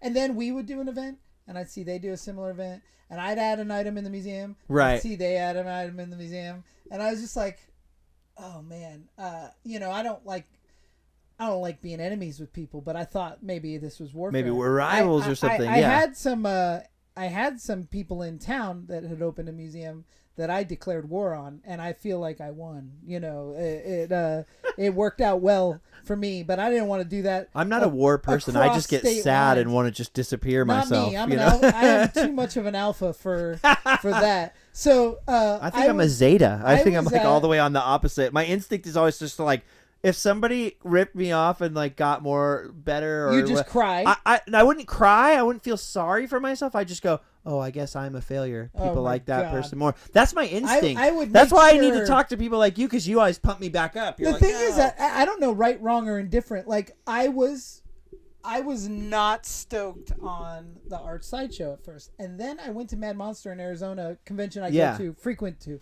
And I still haven't gone. I was sitting at the counter with and Kayla was next to me, my manager, and I see Art walk through the door wearing his Art Sideshow shirt, and I looked at her and I go, "That's that dude." And she looked over and she goes, "Oh." And then he came right to my table, right from the front door, right to my table, and I was like, "How do I bite my tongue?" And he just said, "Mr. Devlin, I'd like to shake your hand. I want to tell you, you changed my life. You, everything. I've been a fan of your place." I said, "I know. I've seen you come. I know your family's been out." Yeah. And he shook my hand. He said, "Everything you did was so inspiring that I've done similar with my prop collection that I already had, because he's a prop collector." Right. And he said, and I've built a business out of this, and I'm sharing it with our town, and it all begins with you, and I would love you to make me a piece that I could put in the storefront, that then I could put a card under it that says the building's dedicated to Tom Devlin. See, that is so and I was cool. Like, and then you immediately flipped.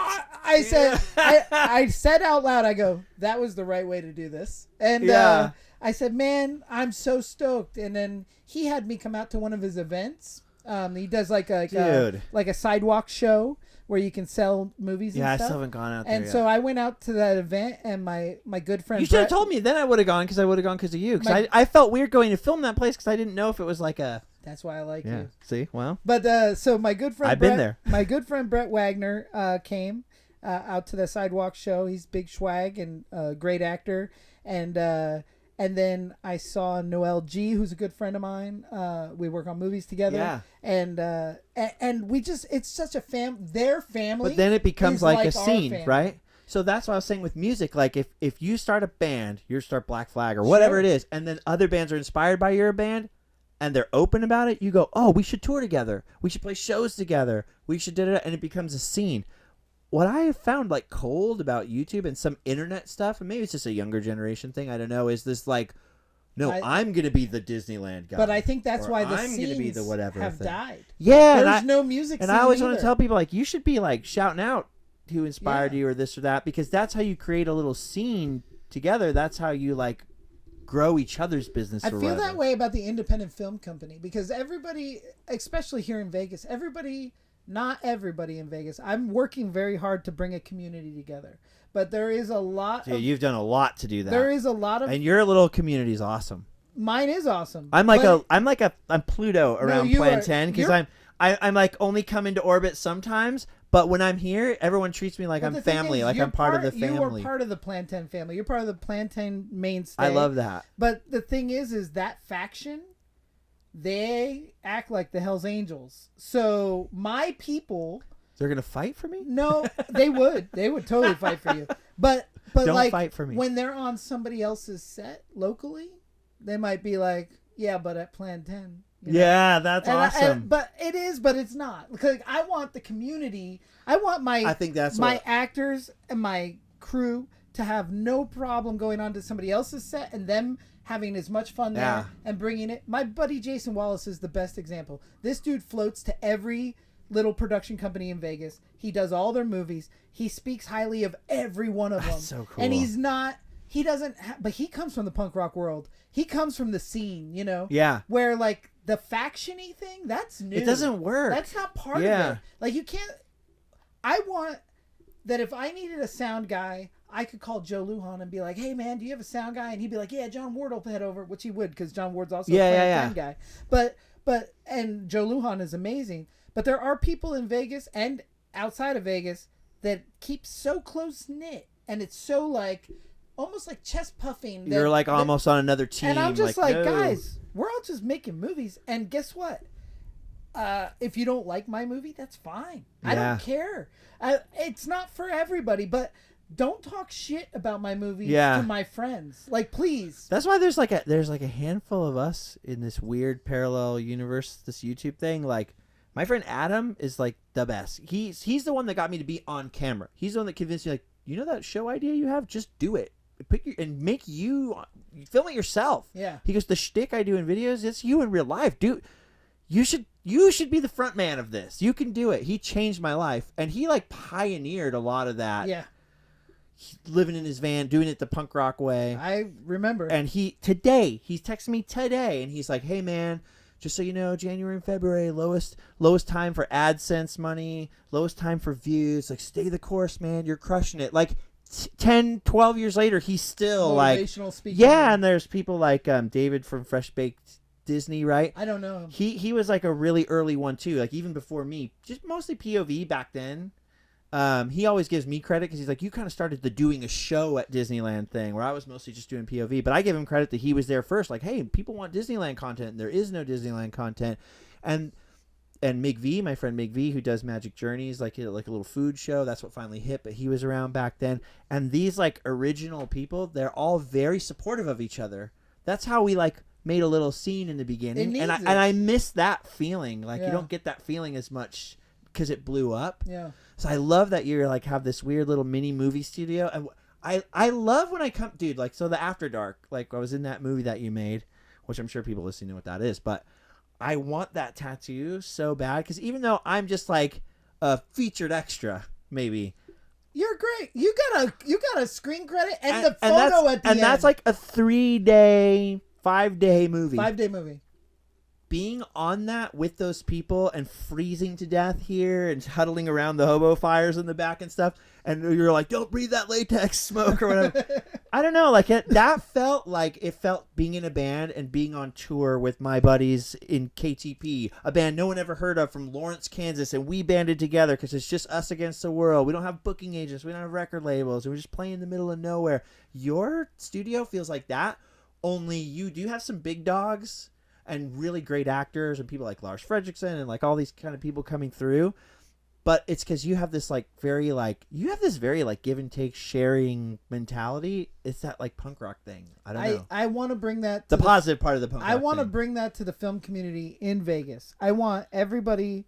I want to do. So I've got this idea. You make being in the movies look fun. If there had been a Tom Devlin in 1998, I would have probably we just would've- gone straight into the movies. We would have ruled the world. Yeah. Because in 1998, that's all I wanted to do. That's was make all I movies. wanted to But do. then I moved to Hollywood, and I hit some success right out the gate, but it wasn't fun. It wasn't. Well, yeah, but your success would be like, you're going to make 500 foam latex devices for someone's eye or whatever, and like, oh, great, on a movie that you don't care about. It was the hard part. You never harp enough, actually, on the movies and TV shows that you worked on because they're rad. They could be selling points for the museum. But those are the parts that weren't fun. But you're like, that's boring. Yeah, like you don't want to talk about X-Files or whatever. I like talking about X-Files because it was a big break for me, and I understand that now. But I have a hard time with talking about like, things. what's the one that you hate the most to talk about? Name me 2 things that you're just like, oh, I wish people would bring that up. True Detective Season 3.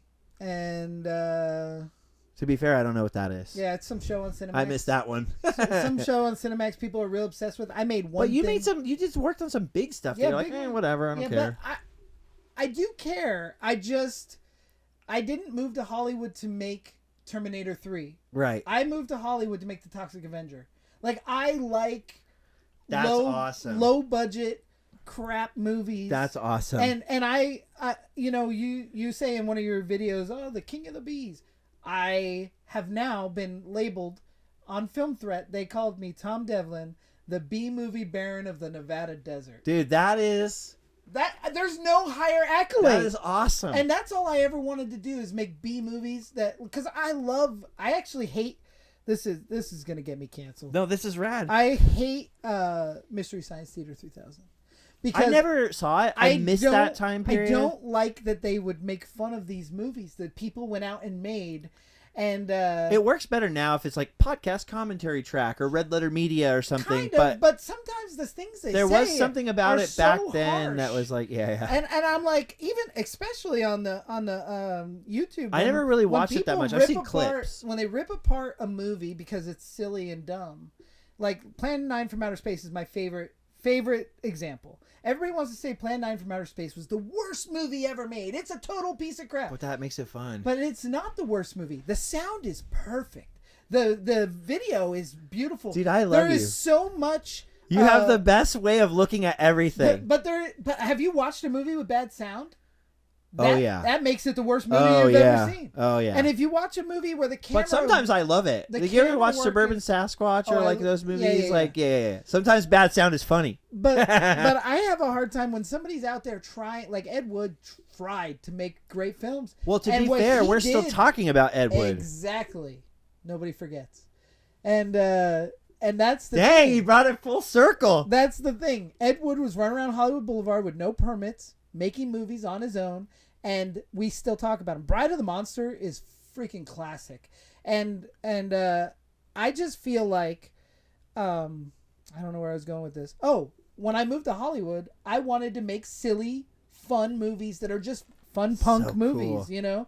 And I love movies like Toxic Avenger. You make me wish I lived in Nevada so I could just be like, yeah, let's make movies every day. But you're always welcome and you're not very far away. That's true. And I just have to be busy. This is the one problem with YouTube. It's like a treadmill. You can't ever get off. We will always have something coming up, and whenever you are around, we'll do something. I can't wait until you're like, movies are making billions of dollars. I don't know that they ever will, and that's not the goal. Yeah. So. Well, that's what people say to me all the time. You know, like, oh, Randomland is great. You're going to be a hit one day. You'll be on TV and conquer the world. I go, I don't know if that's what I want to do. The thing Travel Channel and, well, I shouldn't say that. I didn't certain Hollywood people have asked me to do stuff, and I'm like, that doesn't sound fun. There might be a time that the right person asks Right, you, the right person who can do it the right way would be awesome. But when the producers of I shouldn't say, but when the producers of certain shows, they go, ugh, are like, hey, we'll do this thing with you. You got to sign this this exclusive deal, and did it. And I don't want to do that. The thing is this. And also, you're gonna say this about your own movies too. I think like the fans, the people who really like what I do, they become like your motivation. Yeah, you're like, dude, the people who actually support what I do. That's who I'm doing this for now. It's not to be famous or like, oh, I want to get on a Travel Channel show or whatever. And I think that's going to happen for Plan 10 too, because you're going to build this audience that's like... It's starting. Like Trauma had that, I think, right? Trauma still has that. You have those like Trauma heads. And that's my goal, is to build what Full Moon and Trauma has done in the 80s and 90s. There's nobody doing that now. So like the Asylum, they make all those, Sharknado and all that crap. Yeah. Sci-Fi Channel movies. They don't have a following where people are getting their tattoos and wearing their shirts Yeah. and buying the action figures. You don't have a low budget company that is an entertainment company. And that is, I want to be Troma Entertainment, Full Moon Entertainment. I want Plan 10 Pictures. Plan 10 named after an unofficial sequel I made to Plan 9 from Outer Space, which is why I always go back to that. You know what's crazy? Just to stop you. Sorry, I interrupt a lot. It's That's the fine. ADD. And they took me off the meds because I got a heart condition. But I don't recommend the meds. I think you've already... I know you're scared it'll dim your light. Yeah. I don't think it would. It just helps you be organized, but you don't need that help. You got people. Yeah. But what was I going to say? I think like if tomorrow you had to stop and could never make a thing again, I think you've already done it in a weird way. I kind of feel that way. Like I feel like you've reached something that if I were in your shoes, I'd consider success. Yeah, it's not like millions of dollars success and millions of people seeing it. It was never about millions of dollars. Or more importantly, millions of eyeballs seeing each movie It's about the people that do see it loving it. Yeah, I don't get bad reviews. People love our movies. I was just about to ask you that. So that was the next thing. Like, do you get bummed if people like rip your stuff apart or whatever? At this point, I wish they would. I kind of wish Red Letter Media or someone would like go after put you on Best of the Worst or something. One, because it'd get eyeballs on you, and two, because I think that like one of those shows, what they would say is quote unquote air quotes bad about, say, Teddy Told Me To, which was your first movie or whatever. I think are the things that make it fun. One, two, I think all those things are you learning, and what I love about, dude, when I watch the first videos that I made on YouTube, they're horrible in my opinion. Yeah. But I would not make what I make now. Not that it's that much better. Unless I had done the first ones. You're never going to make, like... You couldn't make the After Dark unless you'd have made Teddy. You can't make the next one, which I don't know if we're allowed to say the name of. Bloody Bluff. Yeah, Bloody Bluff, unless you had done the After Dark. Like, yeah. Each step is on the way. Because there's, like, the hater people who want to tear something down and say, like, oh, that's not very good. But, like, if you listen to that, you'll never The thing is on our films, especially Teddy, when Teddy came out... But your movies are good, though. They're fun. Nobody... If you get it. Ripped it apart.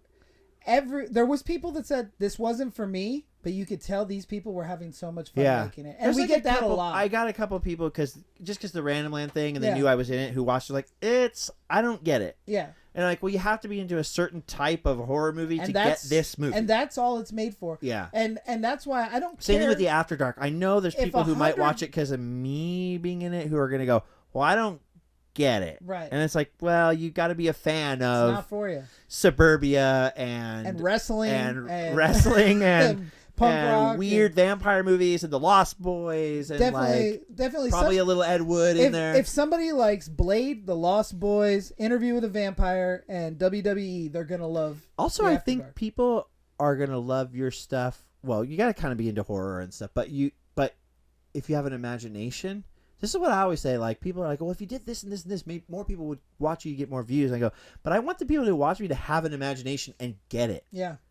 The thing is so Film Threat, they don't always say, they review all our movies. And it's an honor because they're like a real deal. Yeah. And it started out like, oh, he didn't need that nudity in there. It's 2025, and it's okay. I wanted it. Like I'm reminiscing. In Teddy? Yeah, it fits in there. That's the type of movie that it is. Reminiscing to the movies I watched when I was a teen boy. Like that's what you wanted. Yeah. The 4 Bs, blood B. It was one of those like, it's not exploitation is the wrong word because it's there's a probably slasher specifically film. a genre it's name. It's a slasher film. It's that 80s slasher VHS. It's you take it home and watch Sleepaway Camp Part 2. That's it. Sleepaway Camp, or like some of the Friday the 13th movies. Yeah, Friday the 13th Part 4. Yes, like that. And that's what I watch. So you get it from the Blockbuster or the Weird Family Video Store. You take it home with your dumb teenage friends and you put it on TV. Like, oh, we're watching horror movies, and it's just kill after kill after kill. Yeah, and and then he the same reviewer reviewed another movie, and he's like, was it The After Dark? No, it was Frankenstein. And he's like, I see what he's doing. And he's like, "This is he got it quick. It still wasn't a full turnaround, but he was like, this movie is both of Devlin's films are put together with quality and good equipment and obviously an eye for storytelling and editing. Not my type of movie. Blah blah blah blah blah. but I see what he's doing. And then the next one, that's when he said he's the B-movie Baron of the Nevada Desert. And he's like, Plus you're cranking them out so fast, probably blowing people's minds. Yeah. The thing is so there's a triangle that a lot of people talk about that's cheap, fast, and good. Right. And they always say you can you choose only have two. Right. Not anymore. I even got a new plan. I even got throw out the rule book. We're with Tom Devlin. So with Plan 10, we even made a new logo. Waleed made this cool opening scene where it starts as this cheap, triangle. Fast, and good. It starts as a triangle that just keeps going until it turns into a circle, and then that turns into the 10. Because I'm saying we can make them cheap, fast, and good, and we do. We make these movies for That's nothing. how I feel about. We make them real fast. The YouTube videos that I was doing. Entertaining. Yeah, it was like you could do something fast and quick, and it could not be awesome. Yeah. Well, I was telling you earlier in your living room, I was like, what would I do if I had $1 million budget for every episode? I was like, I don't know that I do anything. I could do the same thing. Yeah. And I don't know if I'd want that many more people and equipment because I want to do it fast. That's what people say to me. I love what you're doing because you're cranking them out so quick, and you can play in all these weird subgenres. And I watched you do the slasher movie, the monster movie, the vampire movie, and now we're doing a Bigfoot movie. You're doing a creature movie. We did a true crime movie. You're just like, and there's another one, the Skin movie that Wally talked about earlier. Yeah. I don't know if that's not out there yet, but you're getting to play in these weird subgenres, and now I'm watching you mentor other people to do it already. And you've been directing movies for how many years? 2, 3? 2.5. Dude, awesome. Yeah, it's I've been working on film for a long time, but I didn't realize I wanted to be a director. I thought I wanted to because you're a creator, you're a maker. I wanted to be a filmmaker, and I came to Hollywood, and I found my role as an effects guy. I love makeup effects. My wife had gone to USC Film School, which is like the best film school on the planet, and she wanted to be a director. So, of course, I was never going to be the director. She's the director. Right. So I started producing her movies, Legend of the Sasquatch, Gould Creek, The Trek, and Halfway to Hell, which is unfinished, but we're getting there. But when Teddy came along and she was like, I don't want to do it, I was like, she said, you need to direct it. It's your story. I didn't ever for a decade think I was going to ever direct movies. And then I the first day on set, I was like, oh my God. Well, because you're getting to make the thing. It's almost like you as a sculptor. You can control it. Freak. Yeah. I'm a control freak. And when I realized that being the captain of the ship, I can do this my way. I could do everything. I could stay on these shots as long as I want. I can do whatever I want. Dude, and I came and watched you on, I guess it was Las Vegas Frankenstein first, and I was watching you do it, and I was like, oh, this is perfect for you. And it's the way that someone anal would be like, oh, Tom's rushing through this, but it's like you're going, I'll sacrifice this because I know I'm going to get to I'm watching your brain work, and I know how it works, and I love the way you work. And that is the most euphoric feeling when I'm on set.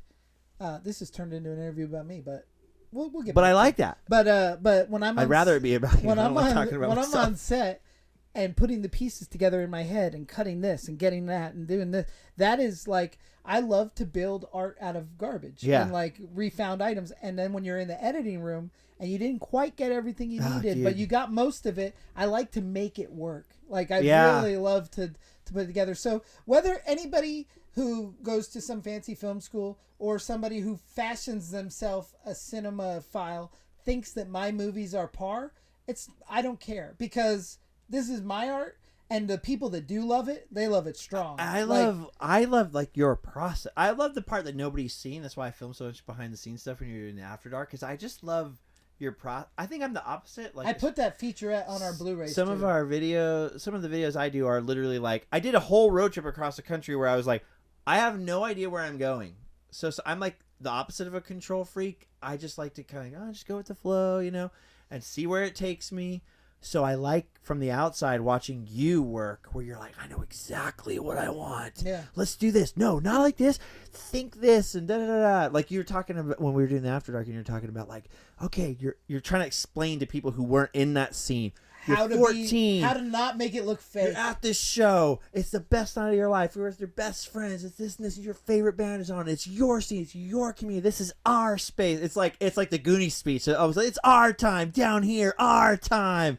And it was like awesome because I was watching you and I'm sure you wish you had $1 million budget and 5,000 extras and whatever. But I was watching you create the thing you wanted out of I will make this work. And that's what I love. So a lot of times people say what they said to you. They're like, "Oh man, but when somebody gives you 150,000, when somebody gives you $1 million, you're gonna make greatness."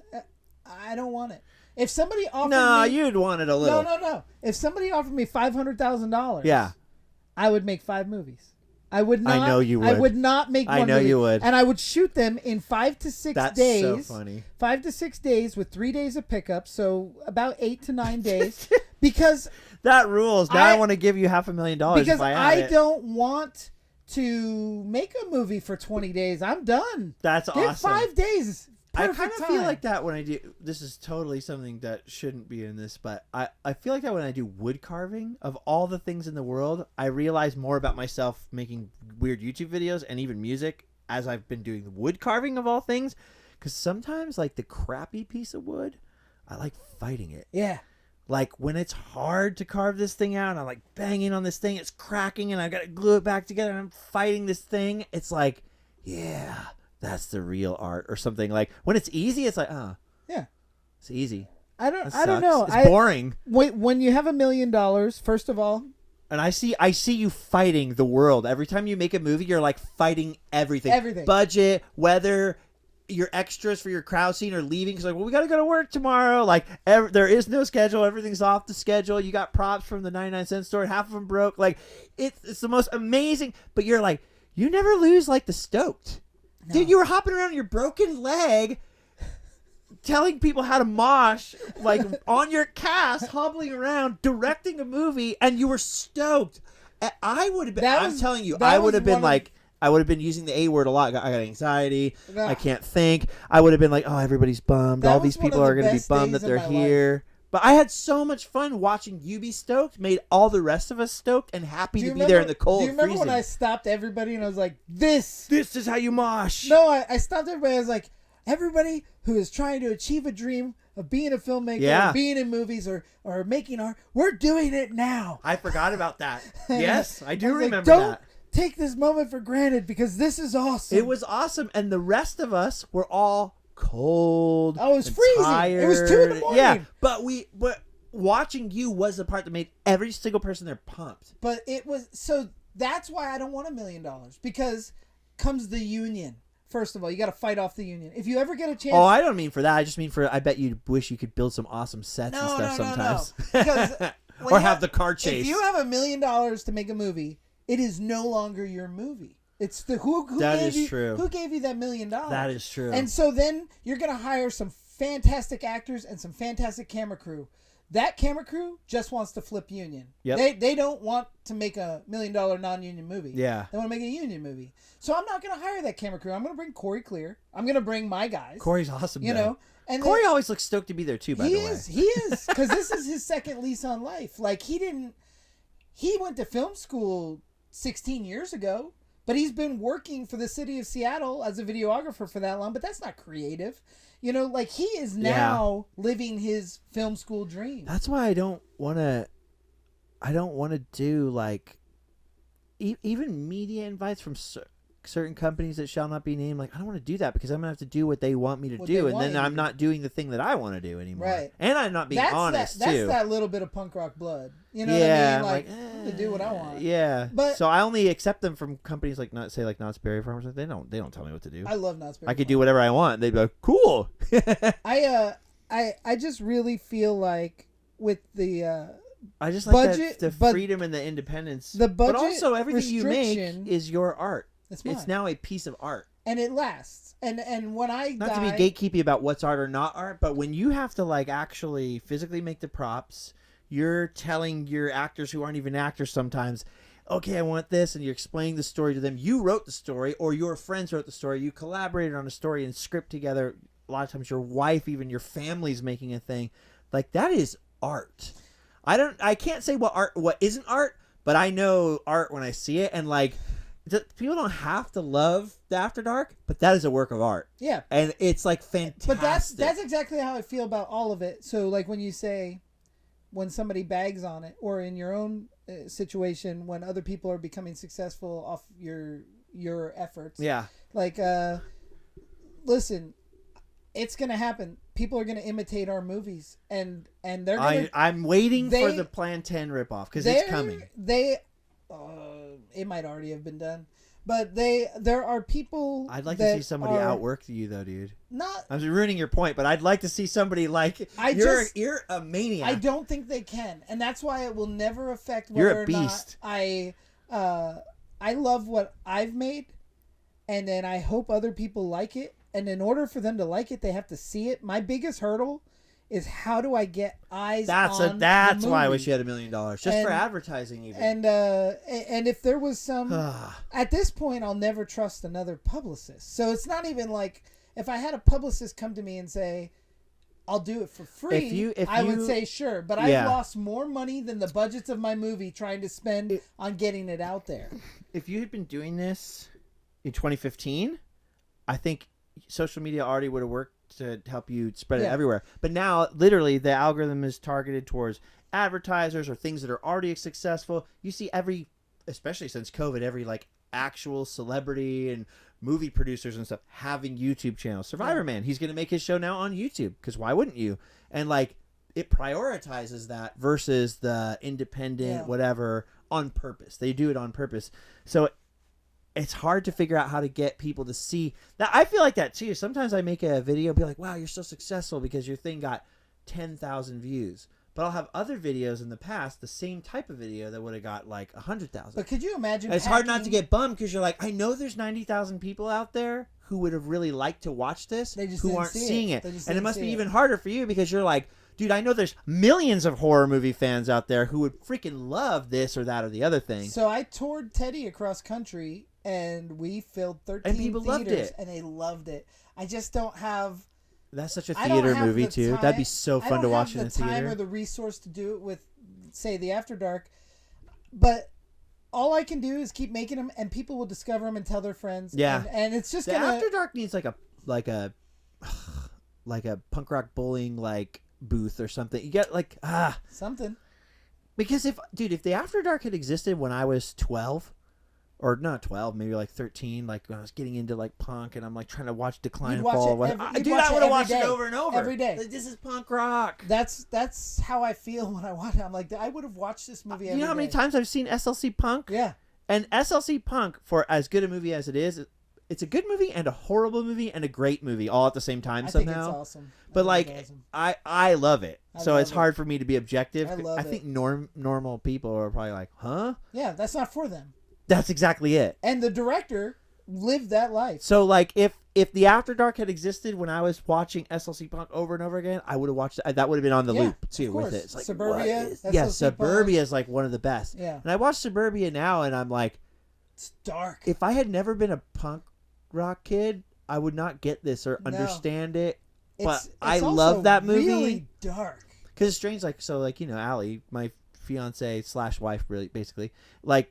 common law wife, I could never show her Suburbia. She would not get it. She's from slightly another generation and another time and wasn't part of that and she would never get it. And that movie's old and it's filmed weird and it's like it has to find the right person. But I think like your movies, there are millions of people who would love to see them. Well, that's why I'm annoyed. I'm like, I hope that they find them, and you know, if we keep making them, people need at the speed that we do, and then maybe we just Bloody Bluff better blow up, dude. Because I love. It's gonna be awesome. People know what that movie's about. Am I allowed to say? It's a Sasquatch movie. Okay, but dude, it's a Sasquatch movie. Bigfoot is the best, and there aren't. Okay, I'm gonna say something that people are gonna get really mad at me for that like you, but I don't think there's that many good Bigfoot movies out there, and I don't think The Legend of Boggy Creek is like that great of a film. And that's because I wasn't in that generation, in that time, right? Yeah. I'm sure, like, my dad loved it. So when we were kids, he's like, I'm going to show you this movie. And it's the most legendary thing ever. And I was watching, like, what? It's about Harry and the Hendersons. I like Harry and the Hendersons as a kid. That is a perfect film. But I don't know if my son now he'd be like, what? Seriously? Yeah, it's just, I don't know. Harry it's like and the Hendersons is a perfect movie. I've never seen, but that's funny a little bit. And also it's heartwarming. very It's like, funny. I think he was expecting it to be a horror movie or something. But I've never seen like the right Bigfoot movie. Well, Bloody Bluff is a Monster in the Woods movie, but we set it in colonial times. I cannot wait. There's not. Or actually, I've seen a few good Bigfoot movies. I'm just saying, there's not enough of them. If you mixed Ravenous with Sleepy Hollow, and it's so fun, and the people are gonna rip on it and be like, "Why are they all look like pirates?" or blah blah blah blah blah. Well, guess what? You want to talk about stretching a budget to the thinnest? Like, make a movie that's set in colonial times with a giant creature suit, and then shoot it off grid completely with no power. In the woods. In the woods. We camped. There was no power. The generator wouldn't work. I'm so bummed I wasn't here for that one. It was amazing. And but my plan, because it gets so hot in Las Vegas, is to make a Bloody Bluff movie every year. Because we can all go up. So you can just escape. We can go up to the woods. But the problem with starting, we were going to start in the modern day, but then every time, then they go back to the prequel. So instead, you didn't want to flash back. I wanted to start in and then do one from the 80s, one from the 50s. When do I get to watch it? We're still editing, but I want to watch it. I'm so proud of it. I'm proud of Bloody Bluff. It's. I want to be in those movies. Like all my movies. I don't know if it's for everybody, but what I will say is I gave my daughter had a part in it, and she was gonna. Can I be like Biff in those movies and just come back in every era as a different character? So own son. But what you just said,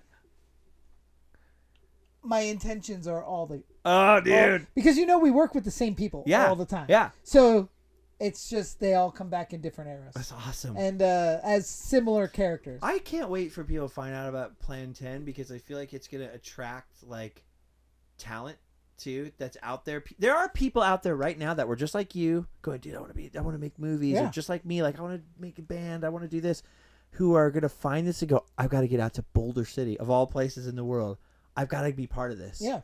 And I welcome those people. I can't wait till like some 18-year-old kid in Kansas is going to be willing to jump in his van and move. Then that's what it takes. But we had that on Bloody Bluff. A guy messaged me. He's like, "I'm a fan. I'd love to be in your movie." And I was like, "Come on, be in the bar scene."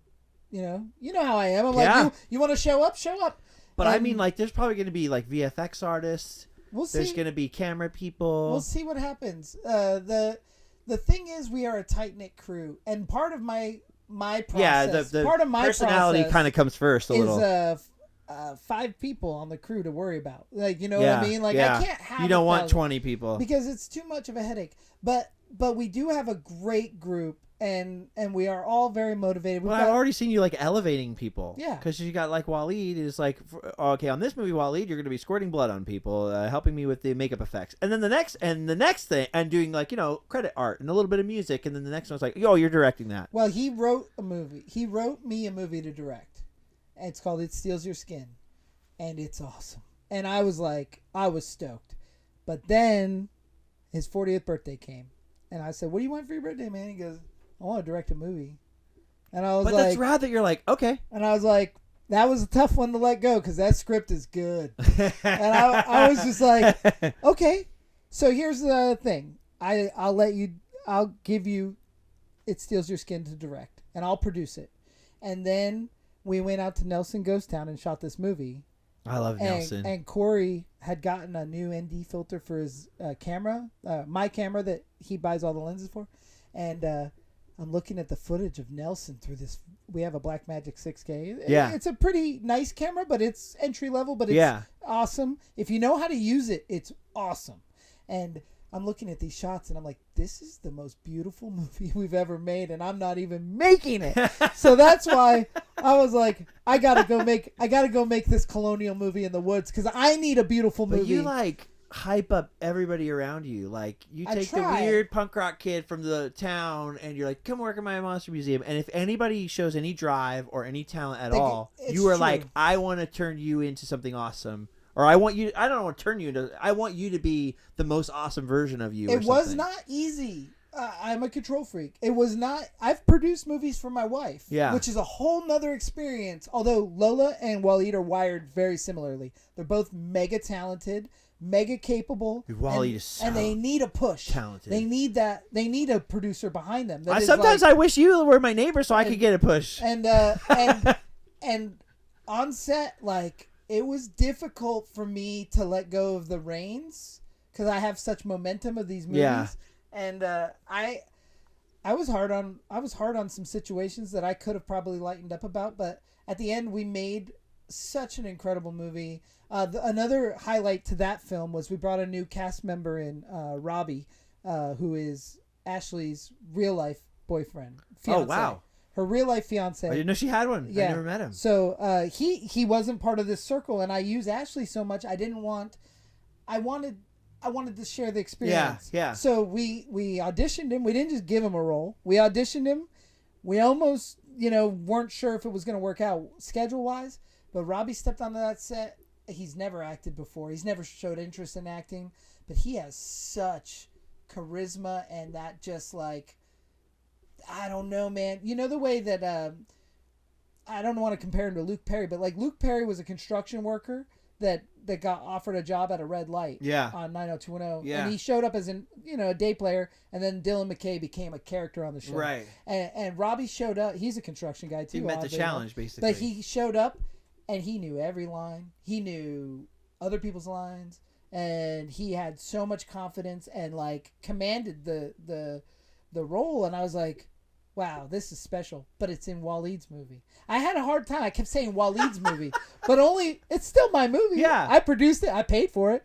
Along with we got an investor, Jeremy Hirsch, threw some money in on it. That's awesome. And Jeremy's such a cool guy. And I told him, I said, my buddy Waleed, he knew Waleed because we did effects on 2 movies that Jeremy was in as an actor. And he was like, oh, I can't believe Waleed's going to direct it. And Ashley's in it because Ashley's done his makeup. Yeah. And so it became this really cool thing. And it's in editing right now. But, like, I've let go now of that.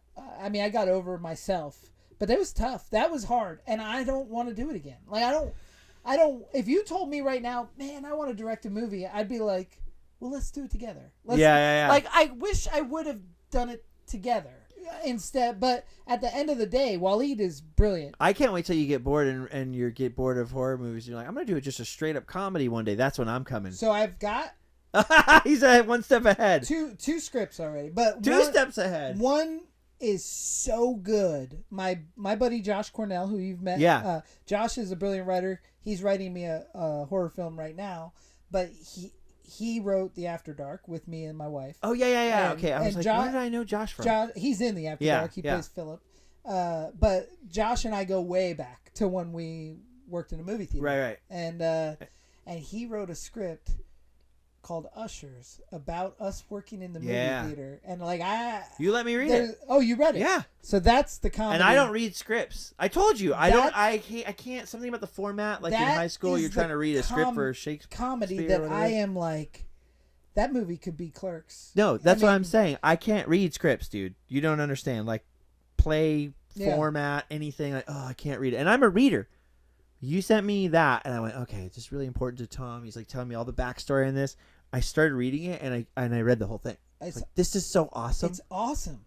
And then I was like, I want to be in this. I wrote like a whole... Everybody would want to be in this. I think that's one you could sell to Hollywood, but they would butcher it maybe. I don't want to sell the script, but I do want to. That's the one I would do festivals. Yeah, like that's the one I would try to be artsy about. That's the one I wish you had money for. So it was perfect. It needs to be, and that's because I read that whole script. I was like, this. I didn't work in a movie theater, but it captures some fantasy perfect. I don't know what it is. It's like it's perfect. There's stuff in that movie like we did this. It's like That Thing You Do, or like yes, or like is it Empire Records? I'm thinking Empire of Records. Yeah, it's like it's High Fidelity. Yeah, High Fidelity. That's actually what I was thinking of. It's one of those occupational.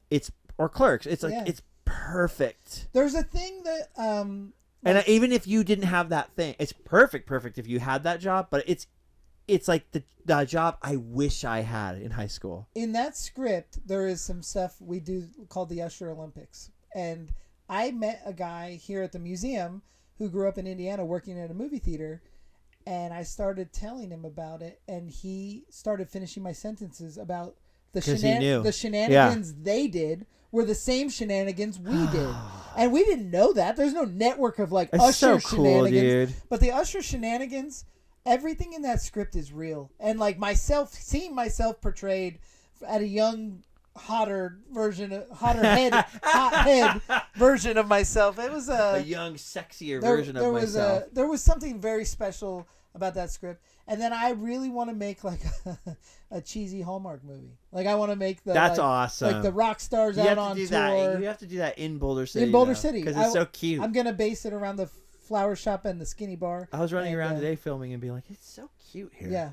No. What'd you say? You said it's like Stars Hollow. Stars Hollow. That's what we call it. It's like the desert Stars Hollow. But I'm not stuck in just horror. I'm just telling stories that I like. You know, things that I like. Horror is like horror to film is almost like punk rock to music, where like you can get away with a lot more for some reason, and I don't know why that doesn't apply to like other genres. You just get it's the fans. The fans are so cool in those genres. They're forgiving and they get what you're trying to do, and there's a little imagination. But that's why horror and punk rock goes together so well. And it's true because there's this weird crossover thing. I've also been writing a musical that is based on my punk rock youth. Okay, that's crazy. Called The Mixtapes of My Life, and it's dude, you never stop. You never stop. I think that I would rather do that as a like a theatrical play rather than a movie. The thing about you though is what amazes me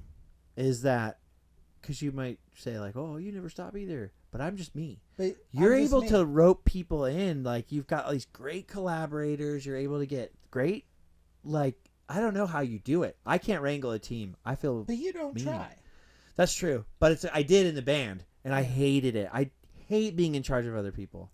But again, that's why I like watching you work, because you're like the opposite. You're like, yes, I love this. I have control. I don't necessarily, though. Like, I can tell you when we started the band, I said, this is not my band. This is our band. I don't want to be the leader. Yeah, I guess it depends. But now they have made me the leader. And I don't want to be the leader. You have that personality. I don't want to. That's how I was in my band too. And I was like, I just want to sing songs. I just want to be part of it. I want somebody else to do it. When I want it to be my way, I just do it myself. Yeah, me too. I don't want to bug anybody. I don't know how you wrangle like 200 people to make a movie. I don't though. I keep 5. 50 people. And I can keep 5 of them, and 2 of them are paid, and one's married to me. So, I mean, that's. I think it's rad though, dude. I look up to you. Well, I appreciate it. I get stoked every time I come out here. I get stoked. And I always do think that you are so busier than me. I'm always like, man, I don't want to text him. I don't want to bother him. I don't want to, It's not going to bug me. If I'm busy, I just won't remember to answer it. But at the end of the day, like, I watch your videos. I've fallen off on a lot of the YouTubers. Yeah. I have some moto guys I watch a lot of people religiously. Well, the problem is so it kind of goes against what you say, but I don't agree, is a lot of people do the same shit for so long that, like, I don't know if I could watch another person complain in their van about how hard van life is. You know what I mean? And I love vans. I like custom vans. Yeah. I like camper vans. I like to watch vans. But if I have to hear you talk about or tour your van again that I could tell you what's in your van because I've already seen it. Yeah. I don't need to do that. Another van tour. But you do revisit Disneyland or not. But I can watch it every time because it's entertaining to me. I try hard to make it different. And sometimes it's not possible. Like you come to the Monster, I watch your videos of my own place. Yeah. Because I Google myself. I look up on YouTube who's been in the Monster Museum. I type in Monster Museum and I can see all the videos. Yours are still some of the highest viewed. And when I watch them, back to back to back to back, they're always different. And they're always entertaining. Dude, and I struggle so hard because I try to make all of them different. And what sucks is, though, people will see, oh, it's another video about that place. And they're so used to some people making the same video over and over again. They're like, I'm not going to give that a chance. And so there's some people who will only watch what I do at Disneyland, for example. And then there's other people who won't even try to watch the Disneyland one because they're like, oh, you're just going there over and over. And I'm like, I promise you, each one is completely different. I'm like doing different history things or do different stuff or what. So it's a bummer. When I open, I'm not going to speak about what it is, but the top secret station. I want you can come be the first one, the first YouTuber. Please, I want to be the first customer too. Let me pay. Okay. Just so I can brag about it. We'll just have to set like an open date that you can come do that. I know that's not going to work though, because you're going to be like, I'm going to go open it tomorrow. We'll figure it out because I need the media blast. I need help. I don't know if you teased it on your podcast already, but basically you told me about a thing. I've never talked about it.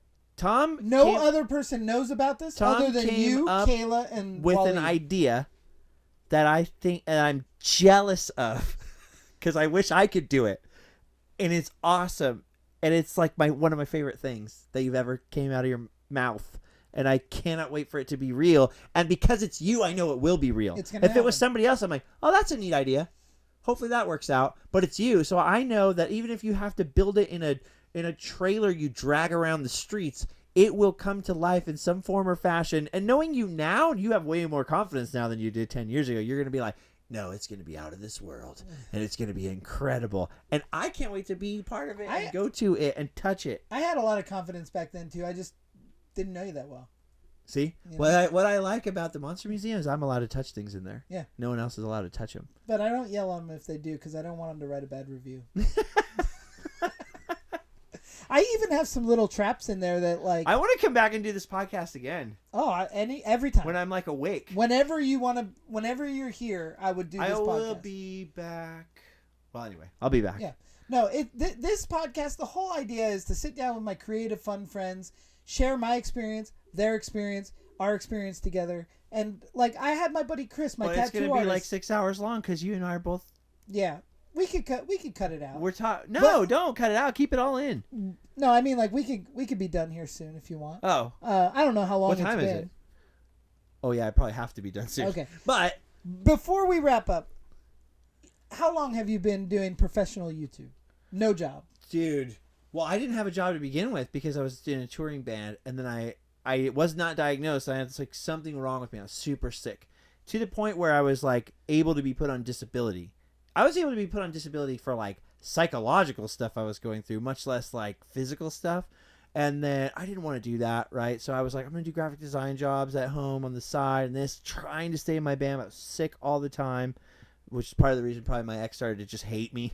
And everything was going wrong there. Everything was going wrong in my life. My kid went to kindergarten. I was like, dude, I just have these like 3 hours in the day, 4 hours in the day where I'm like not doing anything. I always have to be making something, being creative somehow. And I was already doing like YouTube stuff for other people. And like I said, Adam was like, you should do those ideas that you have for shows with other people. Do them yourself. And I was like, okay, well, I'll go down to Disneyland during the day. There's bathrooms there. I'll be cool being sick down there. And I'll just, turn my hobby into this thing, which everyone made fun of me for. Like Disney fans made fun of me for. Like, that's dumb. A YouTube show about Disneyland, the thing we're obsessed. Disney adults were very different back then than they are now, and I would just have like a couple days there, and nobody watched them. Nobody. Most of the comments back then were like, "A grown man at Disneyland." You know what I mean? Lame. So I didn't really have a job. So then I got divorced. And then it was like I had nothing going on in my life and I had broken up the band to try to save the marriage. Then the marriage breaks down. I already screwed over the band. There's no band. There's no marriage. There's no graphic design career. There's no nothing. There's me, my parents' floor, and an air mattress, and like nothing. And I went. I told them I have no education. I had just got diagnosed with celiac disease. I'm like, okay, I can start to repair my health, and I'm going to have to figure out, am I going to go back to school? What the hell am I going to do? I have no qualifications and no skill. And I was like, the only thing I've got going is I'm making these stupid YouTube videos, and they're making like 5 people a day smile or whatever. And when I was going through that divorce, I remember watching a couple stupid YouTube videos that were like the only thing that kept me sane and made me laugh. It was the stupid ones with the BBC animals or whatever, and they would voice them over. Yeah. It's like, Alan. Oh, it's not Alan, it's Steve. You know what I'm talking about? Yeah. It's the stupidest thing in the world, but I swear to God that saved my life and kept me from literally wanting to kill literally killing myself. Was just having like some kind of comic relief, you know? So I was like, the only way I'm going to get through this is if I like focus on trying to make other people happy, because I'm miserable. Like I literally was just like, I don't know how I could never provide for my kid. I lost my kid, my car, my wife, my house. Like nothing. I had nothing. Country music. Yeah, it was like that, and I was like, there's nothing worth living for. And the only thing I've got that's even remotely positive is like a handful of people are watching these stupid videos, and they like them. So I told my parents when I came back to their house, like, listen, this is gonna sound insane, but I need like a year. I need 1 year to just do nothing. Like I am destroyed as a person. All my ego, my confidence, ex cheating on me, all this horrible stuff. You know, I failed as a father to keep my family together and everything. I was a total failure. And I was like, I just need 1 year to suck is how I put it. I was like, just let me live on your floor and just suck so I can repair my brain and figure out what comes next. And in the meantime, more people started watching those videos. It's like kind of hit right at the perfect time where social media was just kind of more people were starting to watch YouTube. The attitude around theme parks and stuff started to change, partially because people like me and several others, not just me, were like trying to show the art side behind it. It's like, oh, it's not just like, here I am at a theme park having fun. It's like, oh, look at all the art and design behind it, and these were carefully made choices and anyway.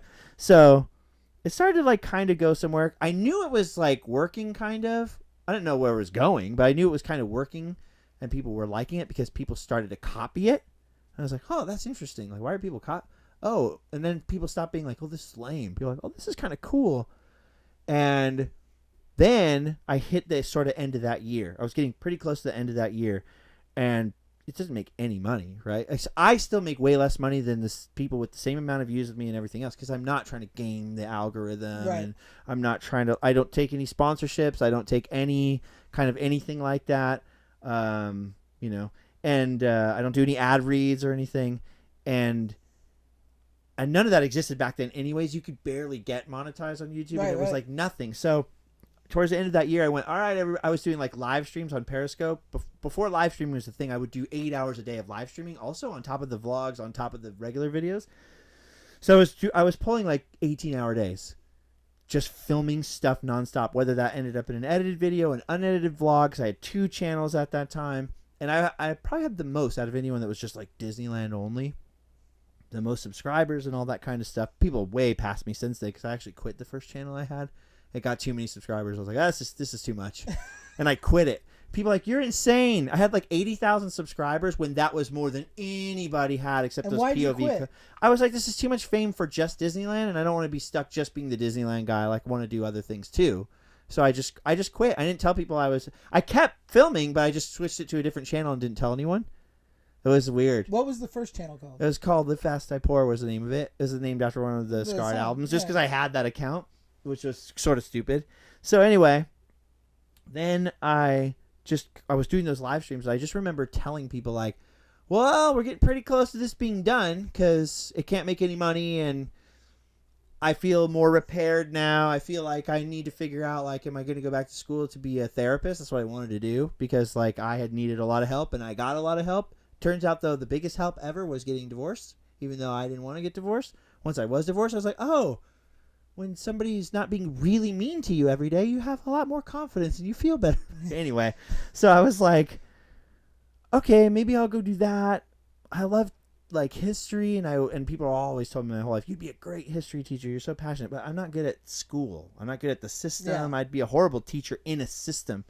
And I was kind of like, it's too bad I can't just do this for a living, but oh well. And then people were like, dude, there's this thing called Patreon, right? Sign up for it, we want to support you to keep doing this. And that's what started it. So that probably started, that's a long answer, sorry. No, that was probably like 2015. That's right when Patreon kind of started. Yeah, it was brand new. And so I was like, oh, I mean, I guess kind of. And I remember being like, that's really weird. People want to give me money to do the thing that I want to do because they like it, which sounds like everything else, or sounds like buying a ticket to a theater or anything else. But at the time, going to a punk rock show. Yeah, but it felt weird to me at the time. And my grandma, of all people, was like, somebody wants to give you money, take it. What are you? Are you psycho? And I was like, well, I just want to be able to do this thing. So it wasn't much. Still not much, but it was enough to just sort of keep going and stay in there. I mean, you say not much, but you survive in Anaheim, California. It's really hard though. But it's especially supporting a family of 3 now. It's like I'm always in debt and dying, and people are like, why are you talking about how you're in debt and you're broke? Because I live in, like, my home. I was born there. It's not my choice. I was born there. My family's there. My mom can't fly. My grandma's getting on in years. I can't leave. But I mean... And I legally can't leave because this is the other thing. People are like, you're always complaining about how broke you are. Why don't you move? Because I have a child under 18 and I legally can't leave. You know what I mean? So anyway. But, yeah. So I feel like you're going to try to pump me up. That's what I know. But I don't know. Like, at first it wasn't anything, though. I was still living on my parents' floor. And And it was actually the audience. It was the people who watched it who wanted it to exist. Like, dude, nothing else like this exists. This is awesome. And that's how I survived. And That's still how I survived. Even with the people the other shows that have come after. Yeah. Nobody has your charisma and personality, your excitement. Your excitement's infectious. Well, I appreciate that. But there's people who fake it. Everybody would say it. There's a lot of people. You can tell when they fake it. Oh, man. And you can also tell the people. Not everybody can tell, unfortunately, because people leave me comments all the time. I love you and this guy and this guy. And I know those guys in real life. Yeah. And they're nice guys, and I like them. But they're doing a character. Yeah. And it's very weird. The funny thing is the first time I met you, I saw the Mustang, and I was like, I know that car. And then and you got out, and you were like, and I was like, holy shit, the camera's not on. He is that guy. Unless I'm grumpy and tired. You're just like, oh. I've seen both. But I that infectious, excited person is real. I stay like that and until I'm too tired. I tell people they'll ask me, they'll be like, oh, Justin, is he really like that? And I say, yeah, always. Like, he's on. And it's every time. I mean, I've had people come here and be like, oh, I saw Justin was just here. And I've called you, and you've come back to give them that moment. Like, yeah. Oh, my God, it's so good. But the thing is you are incredibly humble to a fault. And I know, it sucks. And I think, which sounds like a humble brag, but it's not, because it's genuinely, like I said, I was the worst. I think my band would have been better if I had any kind of ego or confidence. Shameless self-promoting. I come from a big Italian Catholic family on one side, and on the other side a Scottish Presbyterian family. So that, like, you do not talk about yourself. You do not promote yourself. One family would be like, that is improper. The other family would be like, you think your shit don't stink, kind of thing. Like, you know what I mean? You cannot. You put yourself above everybody else, you're whacked. Yeah. I don't know. I was just raised that way. Like, it's wrong to be. Well, I think that. Also, you know how you don't want ADD meds because you're like, oh, it might interrupt the art here or something. I feel like if I get cocky or egotistical in any way, I feel like my life will fall apart again. It's like a trauma thing. I think almost. It probably is. The thing is I love your video content still, and I think it has gotten better. I don't think it's waned at all, and I think Thank you. That is the nicest compliment. I think that, and I don't. I've fallen off from all of your friends that I know that I watched. I don't watch them anymore. I always feel like I am like a self beater upper. I've been to a lot of therapy for this. It hasn't really helped that much in this area of life, but I always have that. I think it helps with motivation. Maybe I'm worried about it, so I keep this flaw. But I always think like, oh, dude, I'm losing it. I'm failing. Everything I do sucks. That is my internal monologue all the time. People are always like, oh, he must be a jerk in real life. I'm never a jerk to other people. I never blame other people. In my head, it's me. Yeah. Everything that happens to me is my fault. Well, all the time. I think it might be the other person's fault while I yell at them for 2 seconds when it first happens, but I'll go home. Dude, somebody could screw me over or stab me with a knife, and I'll be mad at them in that moment, and I'll go home and go, well, I had it coming. Like, that's how I am. I don't know. Something's wrong with me. Well, it's okay. But that's why I like hanging out with you, because you always pump me up. You're like, no, man, what you do is awesome. And I feel like, yeah. I'm envious of what you do. I wish I had the self-discipline, and I wish I had. I just want to make people happy. So when you tell me, like, dude, I watched all your stuff, and I still like it, I'm like, yes. Because you know how many people come up to me at Disneyland or wherever, they're like, oh, man, I used to watch your stuff all the time.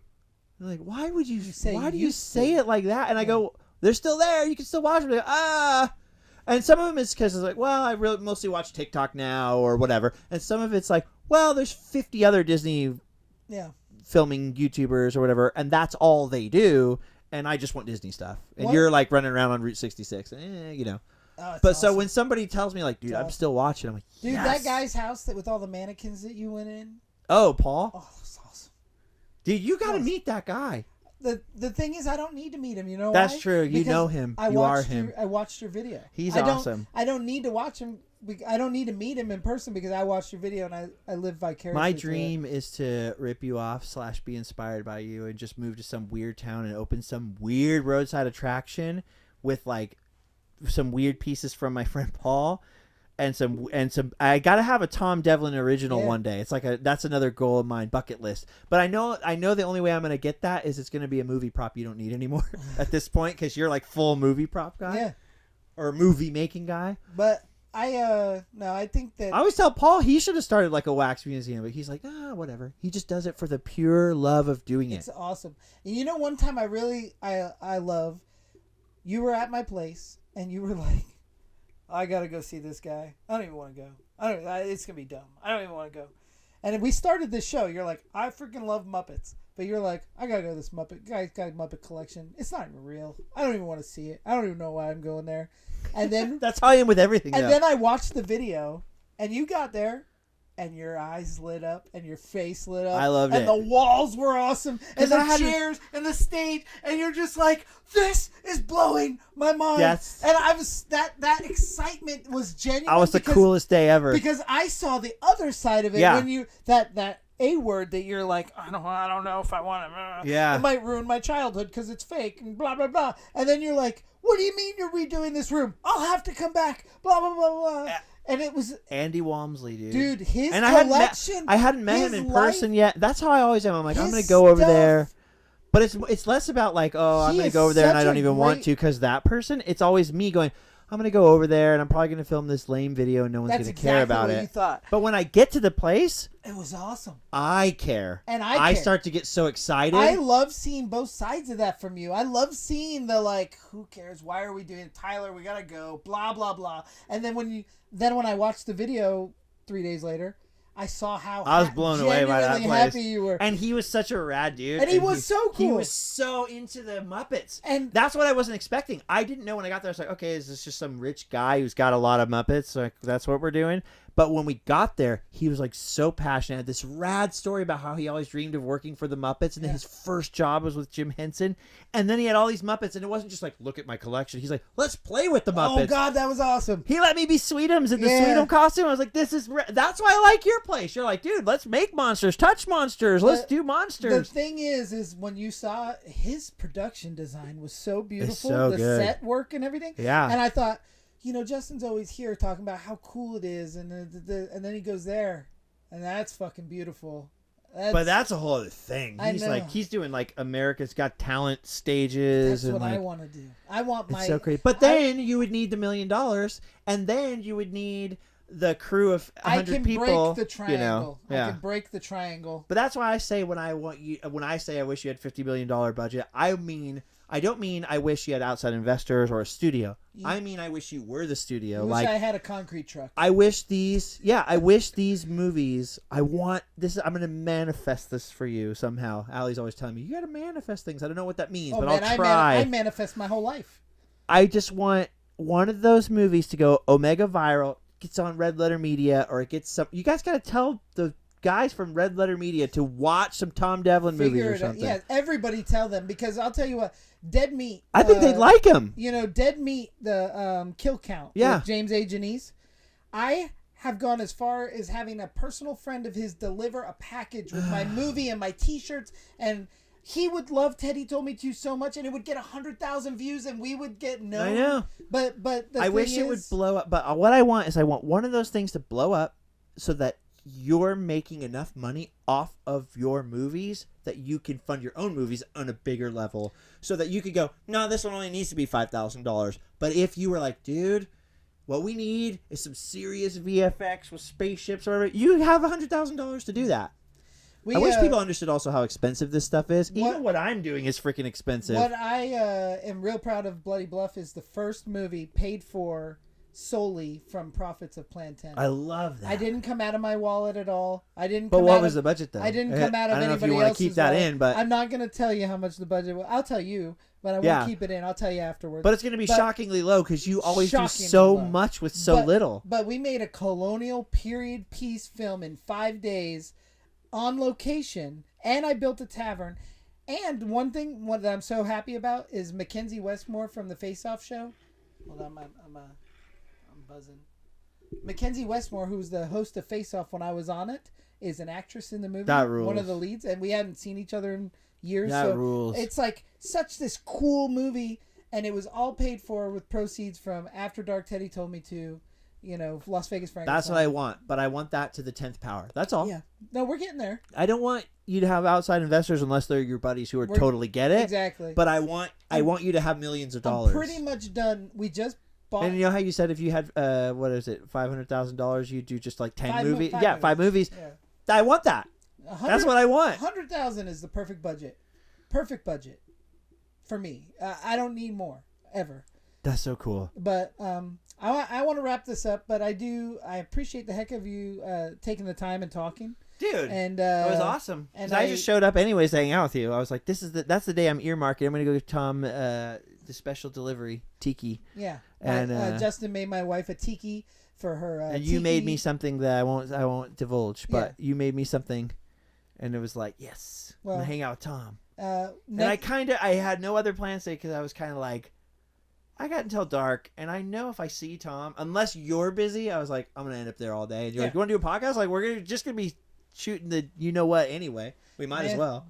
We could have rode dirt bikes. I would have sacrificed the podcast for dirt bikes. Next time. Well, next time when I'm on my own, because someone brought me here, so it's like, oh, we're gonna hang out. Like, oh yeah, well, you're paying for the hotel, then yeah. I tell people all the time, I'll go anywhere if someone pays for it. Oh, that's awesome. People are like, how come you haven't filmed this place in Germany yet? Like, no one's invited me. So here's the thing. You think I have money in the bank to fly to France? You just gave me an idea. People are like, how come you don't go to Disneyland Paris in the summer? Because I can't afford to go to Disneyland Paris full stop. Other YouTubers do. Other YouTubers aren't living in Anaheim supporting a family of 3 on its shoestring budget. Anyway, I want to thank you for being on the show. And, and this was a blast. Too bad we had to cut all that really graphic stuff out that we were just talking about. Yeah. I really love hanging out. And I wish we got to see each other more often. I just like people who make things, and I like people who make things like from the heart. That's the thing. Sincerity is like 9/10 of art to me, and I everything you do is so sincere and you're so pumped and stoked on it, and I love you for that. Like I am like so inspired by you. It's rad. Well, just keep telling the internet. Every time I come here I get pumped, and I wish I could come here like every month and get away with filming that, and I know people would just get bored with why. Yeah. But because they're like, where did you go to Disneyland or whatever, but I wish I had the power to send 1 billion people to like the Monster Museum, to plan 10 movies, to like whatever, because I just think what you do is rad. And just I know it's like not everybody's cup of tea, probably horror movies or monsters or whatever, but I just think there's so much fun in it for everyone. I don't know. I wish you great success. Well, I appreciate it. I wish you great success, and keep sharing. I wish we were like 2 hours closer, by the way. Yeah. And by the way, sorry if I interrupted a lot, because I said, I got like 2 hours of sleep every day for 3 days. We should collectively buy Nipton. Yes, I know. And then I don't have any money. I don't either. You could loan me some, and then I'll pay you back. I don't have any, but we can figure it out. We need to buy like the halfway point or something. Yeah, or needles somewhere. I wish you'd stayed in California, but I actually don't wish that for anybody. I'm glad that I didn't stay in California, but I do wish that I would have got to know you while I was there. I know. I think that we could have made greatness. Like, we could have done. Well, something we're still really making cool. greatness. You're making greatness, and I get to be part of it, and I'm grateful. Well, and I love to see you share all of our stuff, like your visits, and I don't know, it's awesome. It's very reciprocal. Off the clock. I'm glad we were off the clock. Yeah, we're off the clock, and we went. This is way longer than an hour. All right. Well, how long is it? I want to know how long it is. I don't know. Is it 2 hours? I don't know. I hope it's over 2 hours. I want to be the longest one ever. Don't cut anything. You might be the longest. Don't cut anything except that filthy stuff you were saying that Lola it wasn't has to filthy. cut. I know. It was inspirational. I'm just saying that. All right. That's the joke, Tom. Guys. Yeah, cut all the inspirational stuff out. If you haven't checked out Randomland Adventures, look up Justin's Garden, Randomland Adventures. He's got 2 new songs on Spotify that are awesome, by the way. They're old, but they're new. They're from 2013. I was wondering about that. I was like, man, he just popped these songs up. When did he recorded them in 2013. We released them on vinyl in 2020, and I was lazy and forgot to put them on the internet. Well, they hit Spotify, and they're banging. And I love the Scarred. I listen to them I did record 2 new songs, but I haven't put them out yet. See, you had told me that, and then secret. Those 2 came out, and I was like, wow, that was quick. But but at the end of the day, I'm glad we're friends, and I'm glad we get to hang out. I just like what you're doing. Sorry I turned it into an interview with you, but it's weird. It's weird just to talk about me on my own podcast. But I'm pumped on. I don't like talking about me, and I'll talk about like the videos and stuff or the scene or that. I'm like, I'm not that interesting. But I think what you do is interesting. I just like talking about making stuff. Well, and you make a lot of stuff. You got to come out here, and we're gonna mold some of your stuff. I need to be around you more, because I like that alpha Tom Devil, we're doing it thing. I like you're like, we're manifesting this. I'm making this happen. It's rad. It's got to happen. Anyway. We have to stop, huh? Yeah, we're going to stop. Lame. All right, I'll come back then. I want to right. come back and we're going to go for 3 hours. How about that? I'll do it. That's not a promise. That's a threat. Go home and sleep well.